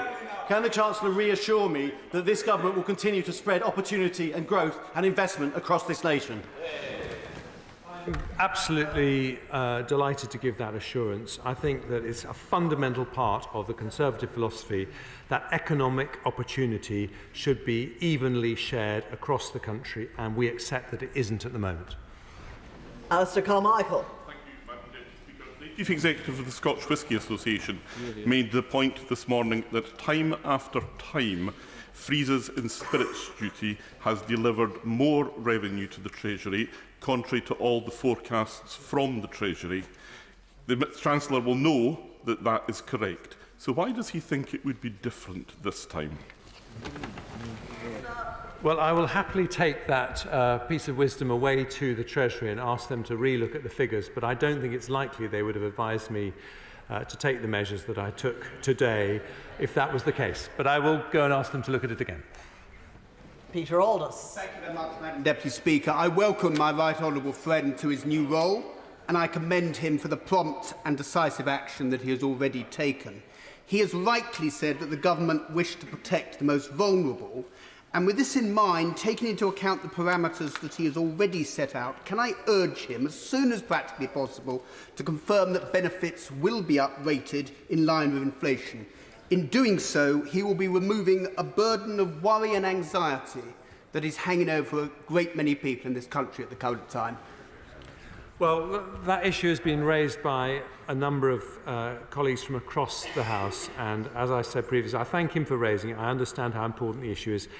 He'll understand that I'm not in a position to make any commitments in any area today. We will make our decisions as soon as we can and then bring them back to this House, but I hear what he says. Ellie Reeves. Thank you, Madam Deputy Speaker. SE20 Cycles in my constituency is a popular bike shop and the proud home of Penge Cycle Club. The owner, Winnie, is facing an energy bill of £11,000 before winter has even started. And it's only through the support of a local crowdfunder that Winnie is able to keep his doors open. So what does the Chancellor have to say to SE20 Cycles and the thousands of small businesses like them that face higher energy bills, higher rents, higher prices, and frankly the terrifying uncertainty because of this government's incompetence? Well, we introduced the energy price guarantee precisely because we care about families and also businesses that are facing unexpected increases in their fuel bills. So I'll write to her to tell her exactly how we're supporting small businesses in her constituency. Richard Holden. Deputy Speaker, and I would really like to welcome my right honourable friend to his place as a great first step in restoring trust and confidence in our economy. And while I welcome the broad package of energy support measures, can I echo sentiments of other honourable members and those of my constituents from Cowsill Village Hall, who I met this weekend up in rural Weardale, who are very concerned about the extra costs of being off-grid. And if you could look at that over the next couple of weeks, it would be massively appreciated. And would you also keep working on that broader energy security measures so that we can ensure that we don't face this situation again in the future? Chancellor. Absolutely do that.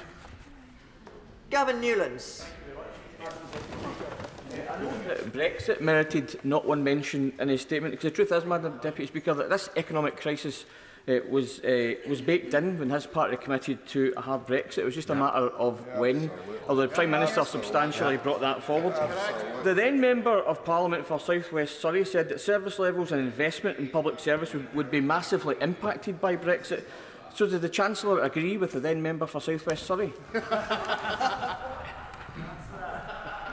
I'm very sorry.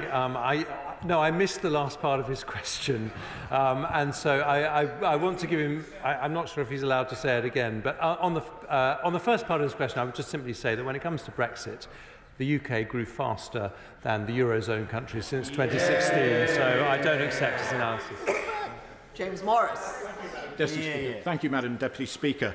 Can I warmly welcome the Chancellor to his place? He, more than anybody else, will be aware of the pressures that are in the health and social care system as we enter a difficult winter.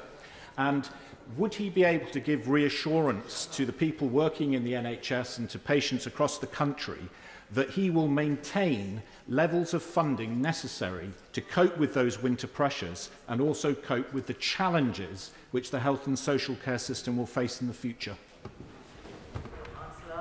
Well, I'm one of, I think, only 2 Chancellors who has been Health Secretary, so I'm very, very aware of the pressures in the NHS. And I'm not making any commitments, but I would say that when it comes to the NHS, the whole country wants to make sure that it's able to cope with not just winter crises, but also the pressures that we've had since COVID. So we will look at that very, very carefully. But I would also like to see reform in the way NHS funding is spent, because I think we can do better with the large sums that we spend already. Barbara Keeley. Thank you, Madam Deputy Speaker. After the government's disastrous mini-budget, I heard from a constituent, a single-person first-time buyer, who had been saving to buy a home for 7 years and who can no longer afford a mortgage. She described that as a kick in the teeth. What does the Chancellor of the Exchequer say to my constituent and to all those ordinary people across the country battling price rises, struggling with increased mortgage costs and having their pensions hit because of the effects of 3 weeks of instability caused by the economic incompetence of the current Prime Minister and her government? We've listened to her concerns, we've changed our policies as a result, but also, in fairness, the rise in interest rates is not just because of actions taken by the UK government in the last few weeks, it's because of global factors, and we will do everything we can going forward to shield people like your constituent from those global factors, but we can't do everything. Dr. Ben Spencer. Thank you, Madam Deputy Speaker, and I thank my right honourable friend for his statement today. Look, it's absolutely right that the government prioritises above all else economic stability and accordingly makes the necessary but difficult decisions given the challenging circumstances. Can you confirm that pursuing a high-growth economy remains central to the vision and will you continue to pursue policies of reducing the tax burden as circumstances and the economy allows? I'm happy to confirm to my honourable friend both those points. Wendy Chamberlain. I'd like to return to a theme that I picked up at the Plan for Growth 3 weeks ago, which is carers, and particularly unpaid carers, who are finding, because of carers allowance, they either basically cannot work at all because of carers allowance, or it means that they're struggling to make ends meet. Will the Chancellor confirm, are we going to see inflationary increases to benefits? But if not, is he going to consider expanding the means-tested cost of living payments to include those on carers allowance, or at the very least will they just allow people to work more before their carers allowance is impacted? Well, I've said, and she will have heard me say, that I'm not announcing decisions on any individual areas because of the gravity of the situation we face. But the other issues she raises about carers allowance, I will happily write to her on anyway, because I think these are all things we keep under review. Jason McCartney. Thank you, Madam Deputy Speaker. I very much welcome the fact we now have an entrepreneur in 11 Downing Street. I also welcome the fact that the Chancellor over the weekend has been speaking once again about compassionate conservatism, supporting those in our communities most in need whilst striving for sustainable growth. Now, I know my right honourable friend isn't making any spending commitments today, but does he agree with me in principle one of the best ways that we can support and create sustainable jobs in our communities is by continuing to invest in our levelling up agenda across communities in our country? Chancellor. Absolutely. I'm very happy to confirm that I agree with that in principle. Lisa Cameron. Thank you, Madam Deputy Speaker. Two very important conferences are taking place in the UK this week, the Digital Asset Summit and the Bitcoin Collective Summit, supporting the government's aim towards a UK cryptocurrency hub. The all-party parliamentary group of digital assets and cryptocurrency that I chair are keen to meet with Treasury to hear about his commitments towards regulation and consumer protection, but also to take forward the vast potential of this area in terms of job creation and innovation and growth. Thank you very much. I know she's been in discussions with the Financial Secretary to the Treasury, and I know he'd be delighted to communicate with her further because she obviously has a lot of expertise in this area. Rachel Maskell. Thank you, Madam Deputy Speaker. For 3.5 weeks, the government have gambled with people's pensions, with their mortgages and their futures. I noticed the Chancellor in his list of people he has met didn't mention the pensions regulator, and yet pensions have taken a significant hit over this period. So can he say that pensions schemes will not be deemed as unviable over this period, will get the support they need from government and ensure that they are stable for the future, both defined contribution and defined benefit schemes? Well, I have had many discussions on pensions issues with the Governor of the Bank of England, who, as she knows, has taken extensive action to protect the viability of pension funds. And she will be as pleased as I was that he announced today that he thinks that he has basically succeeded in resolving that issue in nearly every case. Chris Stevens. Madam Deputy Speaker, so can I ask the Chancellor if he will commit to the House that he will also, as part of his decision-making, take notice of social consequences and indeed for social stability, because food aid charities handed a petition to Downing Street today saying that they are struggling to meet the demands of their fellow citizens. And will he meet those charities to impress upon them the urgent need to uprate benefits in line with inflation? Well, I'm meeting with many different people to discuss that very issue, but I'm afraid I can only point him to my earlier answer that I'm not announcing any decisions on it today. Clive Efford. Madam Deputy Speaker, the Chancellor has taken plaudits for having calmed the markets, but he hasn't resolved the problem. He's just stopped it getting worse. Gilts are still going to cost more, borrowing is going to cost more for the government, in perpetuity going forwards. That's going to impact on people's mortgage rates. Does he expect repossessions to go up in the coming future? And if so, what action will he take in order to assist those people who find themselves in that situation because of the Prime Minister's reckless budget? Because I don't want that to happen, that I've taken the very difficult decisions today. Christine Jardine. Madam Deputy Speaker, I'm sure the Chancellor would agree that certainty is key to stability for businesses. So, as has already been mentioned by one or two honourable friends, the Scotch whisky industry and the spirits industry generally is now facing uncertainty because of the U-turn that the Chancellor has done on freezing duty. And they have no certainty about whether it will now go up or when it will go up or when they will even know. So can the Chancellor commit to letting them know at an early date, as soon as possible, what actually is going to happen to a vital industry for so many of our constituencies? We will conclude the decisions on what we're going to do in terms of excise duty reform generally as quickly as we can. But for now, I'm afraid the difficult decision that I announced today stands, and we are not going to be able to proceed with the freeze from next February. Barry Gardner. I genuinely welcome many of the announcements that the Chancellor has made today and the stability that they will produce. And I wish him well, Madam Deputy Speaker, for all our sakes in his new role. I want to focus his attention back on the young couple seeking to purchase their first home and their fear that the housing shortage means that the cut in stamp duty will not actually benefit them, but will simply raise the price of the property and benefit existing home owners.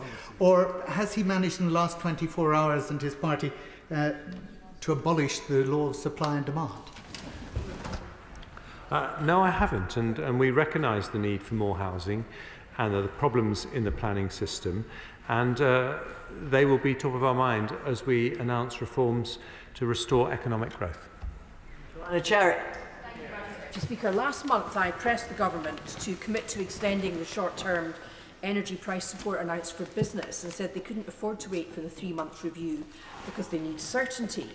Today we hear the same uncertainty is to be imposed on every single household across my Edinburgh South West constituency and indeed across the United Kingdom, because the Chancellor is reversing on the Prime Minister's promise to give energy support to households for 2 years. My constituents live in one of the most energy-rich countries in the world, and yet they're facing crippling bills. Does the Chancellor think that's a good example of the dividend he says Scotland gets from being in the Union? Well, I do think that not just Scotland, but England, Wales and Northern Ireland get a fantastic dividend from being in the Union. But let me say to her, we have not reneged on our commitment to help people on low incomes with energy bills next year. We've said we're going to review it and we need a more targeted scheme, but we absolutely want to give help to her constituents and everyone's constituents. Stephen Timms. Mr. Speaker, does the Chancellor recognise that there was a very heavy blow to the lowest income households in the country last April when social security benefits were uprated by 3.1% and inflation was nearly 10%? It was justified at the time on the basis that's what the regular uprating formula delivered, and that the same formula would be used next April, assurance given by both the then Chancellor and the Prime Minister. Will he recognise, as he reflects on his announcements in a couple of weeks' time, that this is a matter, yes, of compassion, but also of fairness? I do accept that, and I think compassion and fairness are two sides of the same coin, and I've told him that whilst I can't give the answers to any of these decisions, it will be through those prisms that we make these very difficult choices. Patrick Grady. Deputy Speaker, how will the concerns and experiences of the nations and regions of the United Kingdom be represented on his new advisory panel? And what, if any, are the Barnett consequentials of today's amendment for the devolved administration budgets? On the latter point, I'll write to him, and on the former point, I'm very confident that the advisers I have will be able to speak for the whole United Kingdom. Nick Smith. Madam Deputy Speaker, could I press the Chancellor? The defined benefit pensions market has been in turmoil. Schemes nearly folded, and the Bank of England has spent £20 billion to steady the market. So can I ask the Chancellor how he's going to grip this better so pensioners can have confidence in their schemes? Well, I believe the Bank of England has taken very important action, and I just refer him to what the Governor of the Bank of England said today and his confidence that those issues have been largely resolved. Alan Dorrans. Madam Deputy Speaker, good evening. Madam Deputy Speaker, earlier this afternoon the Chancellor announced the formation of a new Economic Advisory Council. Can he confirm they will be independent and they are not major donors to the Conservative Party seeking to gain influence in government policy? Well, I can confirm they will be independent, and I can confirm that there will be no improper influence exerted, and I can confirm that he'll be very pleased to hear that all donations to the Conservative Party are vetted and legal. Richard Bergen. Thank you, Madam Deputy Speaker. I've listened carefully to what the Chancellor has said. Our public services are on their knees after 12 years of Tory misrule. They really can't cope with any further cuts. In contrast, the very richest have seen their wealth soar threefold over the past decade. So surely, rather than further cuts to our public services, wouldn't it be fairer to impose a wealth tax on the very richest in our society? The trouble with those kinds of taxes is that they end up inhibiting the wealth-creating capacity of the economy to fund the very public services that he supports. And so I do support wealthier people paying more tax, but only when it creates more resources to put into the public services we all need. Stephen Flynn. A government that Scotland didn't vote for, a Chancellor who's leading the way despite Scotland not voting for him, and of course he's about to impose swinging public sector cuts upon Scotland that again we did not vote for. With that prospectus, is it any surprise that the people of Scotland are going to choose a different path? Well, I'm very happy that he's concerned about what the people of Scotland voted for, which was to remain in the United Kingdom. Karen Smith. Deputy Speaker, for the past year I found myself agreeing regularly with the Right Honourable Gentleman when he warned that the workforce burnout across the NHS and social care had reached emergency levels and is an extraordinary dangerous risk to the functioning of both services.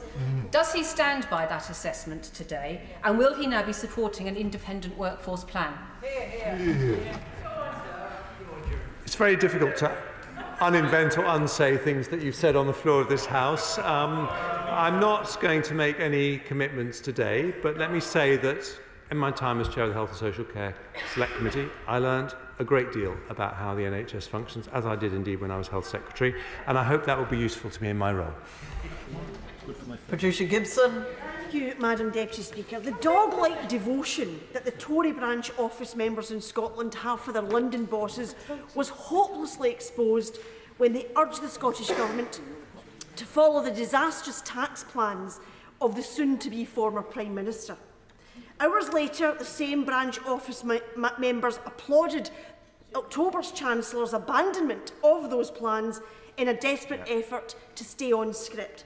Does the current Chancellor agree that those in the Tory branch office in Scotland should apologise to the people of Scotland for seeking to railroad the Scottish Government down a path which would have caused even more pain for struggling households. Well, the Tory government that she so hates has shown itself in the last few days to be willing to take tough and difficult decisions if they're right for the country. So here's a tough and difficult decision for her. Independence will make Scotland poorer in every single way, so why don't you abandon it? Madam Deputy Speaker, the Chancellor has reversed most of his Prime Minister's budget, yet is still talking about spending cuts to pay for the fine mess his government has got this country into. Tory austerity broke our precious NHS, which he had a hand in. Now he is in charge of purse strings.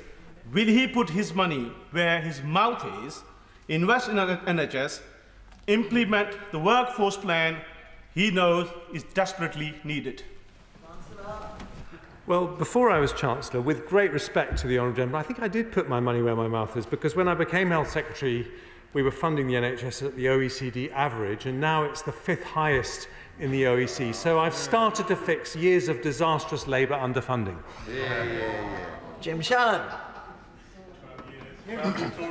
Sorry, you threw me off there. I was looking around to see who it was. Thank you very much, Madam Deputy Speaker, for calling me. Can I say how very pleased I am to see the Chancellor in his place, and I wish him well. I think his House wishes him well in the job he has to do. Northern Ireland are global leaders in areas like cybersecurity and advanced manufacturing, and it's also the top location in the UK outside of London for foreign direct investment. However, the rate of economic activity in Northern Ireland is higher than anywhere in Great Britain. This costs the economy some £16 billion annually. Can I ask the Chancellor this? Can he give any indication as to whether Northern Ireland will receive a fair proportion of the levelling up funding under round 2 rather than the first phase where the 3% shared target was missed? Thank you. Well, as he knows, I'm not announcing any decisions today, but it would always be my intention to give a fair deal to Northern Ireland, which is an incredibly precious part of our union. A new Chancellor, October's Chancellor, said with no small measure of smug superiority and constitutional illiteracy that, in his opinion, the 4 members he identified of his Economic Advisory Board, 3 members, as I counted, of large accountancy firms and 1 former insider from the Treasury, were well equipped to usher in the best possible economic plan for the devolved nations. That's clearly patent nonsense, but has it occurred to the Chancellor to invite the finance ministers from the devolved nations to form part of his Economic Advisory Board, or is that beneath him? I have regular contact and will continue to have... excuse me, would you let me answer? I have regular... Sorry, Madam Deputy Speaker. I was hoping the Honourable Gentleman would let me answer. I have regular contact with my finance minister counterparts in the devolved nations, and indeed the Chief Secretary of the Treasury had discussions today. But this Economic Council is something different. This is about trying to make sure that we deal effectively with the instability that we've seen in the markets, which is mainly London-based, and we want to make sure that it doesn't happen again. So I think I've got 4 fantastic people for that role. Colin Markwood. Thank you, Madam Speaker. My constituents of Birmingham, Perry Bar, and the people of the West Midlands who work tirelessly to be able to secure homes for their families now look on in disbelief as they are having to focus on soaring energy bills in addition to crippling mortgage interest rates. Can the Chancellor explain how he will ensure my constituents will not lose all they have worked for and they do not need to make a choice between heating, eating or keeping their homes? Because we are taking difficult decisions, we will do whatever it takes to restore economic stability. That is the biggest single thing we can do. Marie Rimmer. Thank you, Madam Deputy Speaker. Could the Chancellor explain to me the announcements today on tax? Will they have implication on the primary legislation that the government is looking to introduce to enable the offer on tax and simplifying regulations on the investment zones? This was an in-principle policy published on the 24th of September, and then expressions of interest asked for on the 2nd of October, and a rushed you've got to have them in by the 14th of October. There's very little detail for people to make really informed decisions. And no, I'll write again if the Bay's Secretary of State remains the same. I've written to 2 on one really good scheme, which is going to be massive. And my constituency are two of the most deprived boroughs, Knowsley, second deprived in the country, and they've had nothing yet. And then we've got St Helens, which is high up there. But the schemes are just wonderful. What was the impact? Sorry, I've sat down. My knees. Because we're getting towards the end of our questions, I will reply to her letter. I don't believe there is any implications from what I've said today, but if I'm wrong, I'll let her know. Munira Wilson. Deputy Speaker, if the Chancellor is serious about growth, he has to be serious about education. Yet school governors in my constituency recently described the funding situation they face as soul-destroying. One said, we've trimmed everything we can possibly trim. They're considering laying off teaching assistants, delaying building repairs and axing school trips.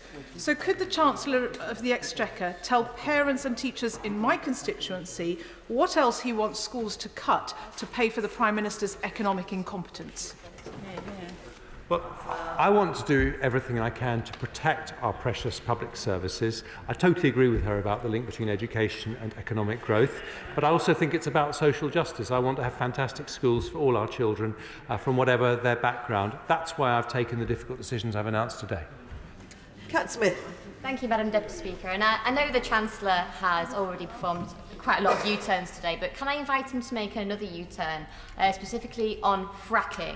Given that renewable energy is 9 times cheaper, wouldn't it make good economic sense to invest in renewables rather than fracking? Well, we're not going to do fracking unless it has local consent. But can I also say, as someone who believes passionately we've got to do more on climate change, it is not helping climate change to import hydrocarbons from other countries and say that, as a result, we are being very virtuous in reducing our own emissions. We need to do what it takes to reduce overall emissions. Peter Grant. Thank you, Madam Deputy Speaker. Can I thank the Chancellor in advance for what he's promised to publish over the next 2 weeks, because it will be the starkest ever confirmation of the awful price of better together. Unless you're a banker on a bumper bonus, which not many of my constituents are, they're looking at higher food prices, higher fuel prices, higher mortgages, reducing wages in real terms, falling benefits in real terms, and savage real terms cuts in public services. Alternatively, my constituents could be building towards a Scotland that's creating 385,000 jobs in renewable energy, producing between 3 and 4 times as much energy as we need, and who knows, maybe even selling it on at mates rates to our friends and neighbours as long as they treat us well. I respect the Chancellor's right to dismiss that future. I think he's doing himself an injustice by basing his dismissal on blind evidence-light dogma rather than looking at the facts. But will he accept that it is not for him, for anyone in those benches, or indeed for anyone in these benches, to deny my constituents the right to choose between those two futures? I can accept that he and I are different in that I am totally emotionally committed to the union and it's part of my identity, and he feels differently about that. But what I can't accept is that it would be anything other than madness for every household in Scotland to want to leave the United Kingdom, which would make them much worse off. Rebecca Long-Bailey. Deputy Speaker, the Chancellor spoke of cuts, albeit shrouded in compassionate conservatism, a paradox if ever there was one. But surely he must realise how serious things are in public services at the moment. In Salford alone, the council is sitting on a 16 million shortfall due to soaring energy costs. That's on top of slashing their previous budget in half and slashing their staff rotas by over half. How can he possibly put forward compassionate cuts upon services that are barely able to function at the moment? It's because I want to be able to invest in public services like the ones that she talks about that I think it's so important to take tough economic decisions at times like this. And all I would say is that whilst she and I have a different viewpoint on many issues, her party has supported the decisions that I have taken today, and I think that was the right thing. Martin Day. Madam Deputy Speaker, having heard the Chancellor's televised statement earlier, gilt prices rose and the yield on them fell, thereby reducing their effective interest rate. Does the Chancellor recognise that the markets have effectively factored in the removal from office of the Prime Minister, and what does he think will happen if this does not happen? I'm afraid one of the first lessons I was told as Chancellor is never to speculate on why markets do what they do, and I'm not going to break that today. Carol Monaghan. The Chancellor has repeatedly refused to answer questions about uprating of benefits.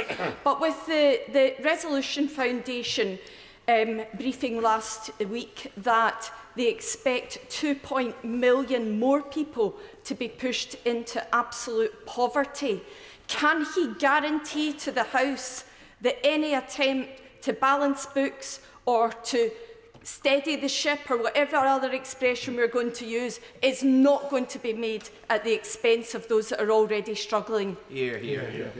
Well, as I've said, and I am happy to repeat, all these decisions will be taken through the prism of the impact on the most vulnerable people in society.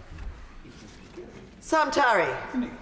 Mr. Speaker, many constituents in Ilford South will be very glad that the last Labour Prime Minister had the foresight to make the Bank of England independent when that mini-budget a few weeks ago almost tanked 6 pension funds in the UK.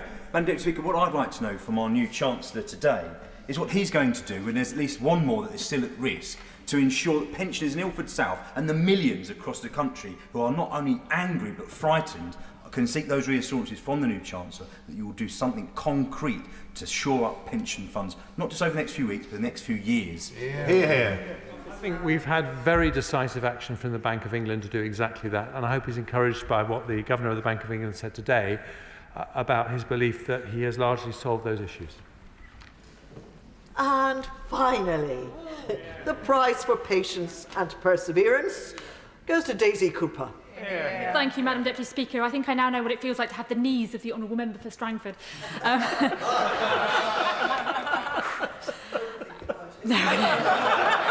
a fleeting thought. It's a fleeting thought. It's gone. It's gone. Madam Deputy Speaker, pubs and hospitality businesses in my seat of St Albans are really up against it. Sucker Punch is a bar that closed its doors just a couple of days ago because they can no longer continue. Others are clinging on until Christmas, and we know that around the country hospitality businesses are saying they're going to go into complete hibernation until the spring, and that means redundancies. So would the Chancellor confirm that he does understand that hospitality is one of the sectors that is most affected and will therefore attract support? And will he also look again at this broken business rate system that is killing our pubs and high streets whilst letting multinationals off the hook?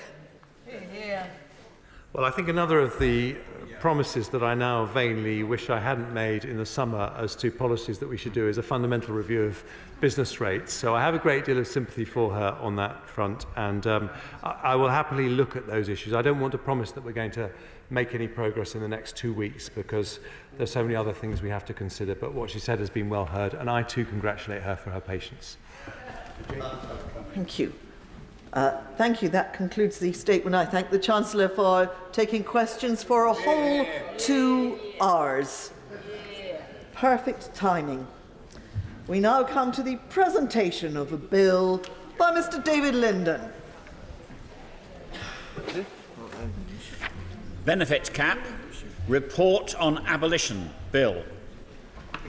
Second reading what day? Friday the 21st of October 2022. Friday the 21st of October 2022. Thank you. And so we proceed to the 10-minute rule motion on financial investment and deforestation. Chris Grayling. Thank you, Madam Deputy Speaker. I beg leave to bring in a bill to require banks and investment institutions regulated in the UK to verify and certify that they do not provide any form of financial or investment support to businesses which derive income from forest risk commodities, or that relevant local laws were complied with in relation to such commodities or for connected purposes. Madam Deputy Speaker, the issue of deforestation around the world is a critical one for the future of our natural world and of our planet. The loss of forest cover has made climate change worse, has pushed millions of species closer to extinction, and continues to cause real damage to ecosystems. The threat to the 3 biggest forest areas, in the Amazon, the Congo Basin and Southeast Asia is particularly acute, and I am very proud that the United Kingdom has taken such a lead in one of those, the Congo in particular, to try to halt deforestation there and protect the key habitats there. I know that members on all sides of this House share my concern about the conduct of the Brazilian government over deforestation in the Amazon, and I will continue to use opportunities in this House to push for change there, regardless of who wins power at the elections later this month. The deforestation threats that remain around the world overwhelmingly result from commercial pressures driven by agriculture.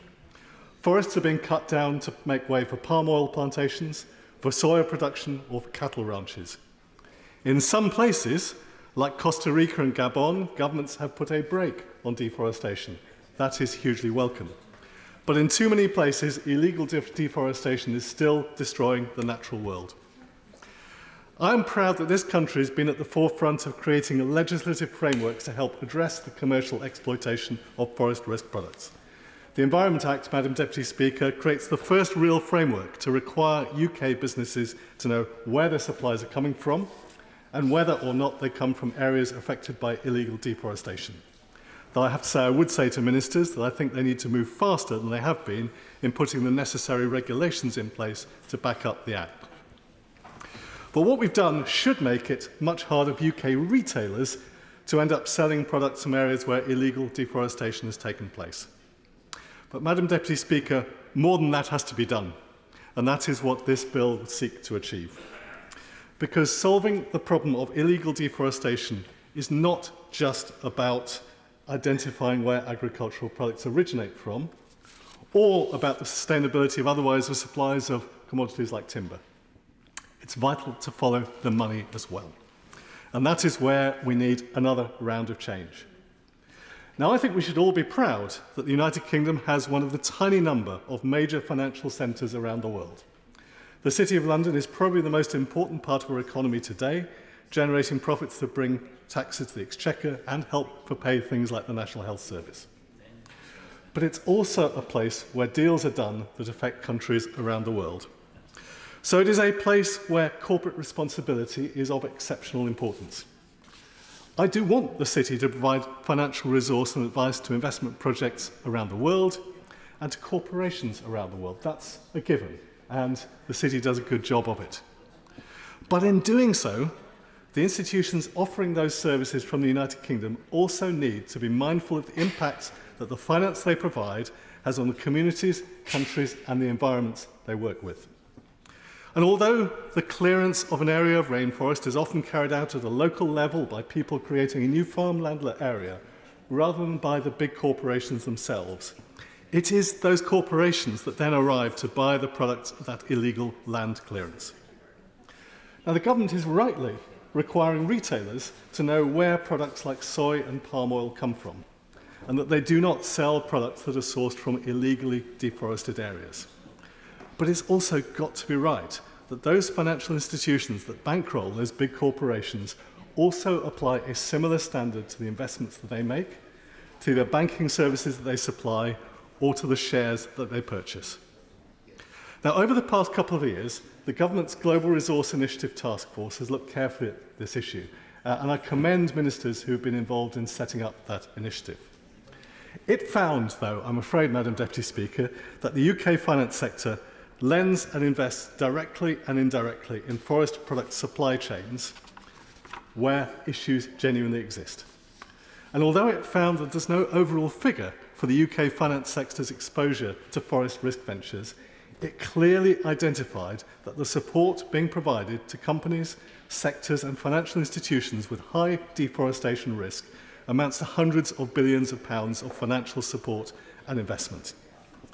It also found that while a handful of the biggest institutions internationally are working to try to address the issue, the majority of financial institutions have not taken steps to actively assess or manage deforestation risks. The majority of institutions do not have deforestation policies. Many of these are headquartered in the UK. Many others also operate local branches in the City of London. If I'm allowed to. Am I allowed? No, sorry. This is a 10-minute rule, Bill. Mr Grayling. Madam Deputy Speaker, I know how passionately the honourable gentleman feels about this as well, and I'm glad to number him amongst the sponsors of this bill. But what I would say is, even where the head office team in an institution are working to try to change their approach, all too often in a branch elsewhere, decisions are being taken by local teams that end up having the opposite effect. Now, whether that's through bond sales, banking services, investment funds, or any other route, the reality is the finance sector internationally, globally, and certainly some institutions in London are backing big international corporations which are still doing business directly or indirectly with those cutting down the rainforests. Madam Deputy Speaker, my bill would change that. It would require financial institutions to include forest risk in the due diligence they do before making any investment or providing any banking service. In the same way we're now moving to require retailers to know if the products they sell contains forest risk products from areas of illegal deforestation. I want to see the investment community required to do the same. Now, I know that the topic of regulation and deregulation in the city is a live one at the moment, and I share the ambition to see unnecessary red tape imposed on our financial services removed. All too often, regulation ticks a box, but doesn't actually make a difference. But I don't think this is an example of that. Regulation around deforestation is not the same thing. It is vital to all of us that we halt the loss of our natural habitats. We cannot afford to see the continuing loss of biodiversity in the Amazon or elsewhere. And the reality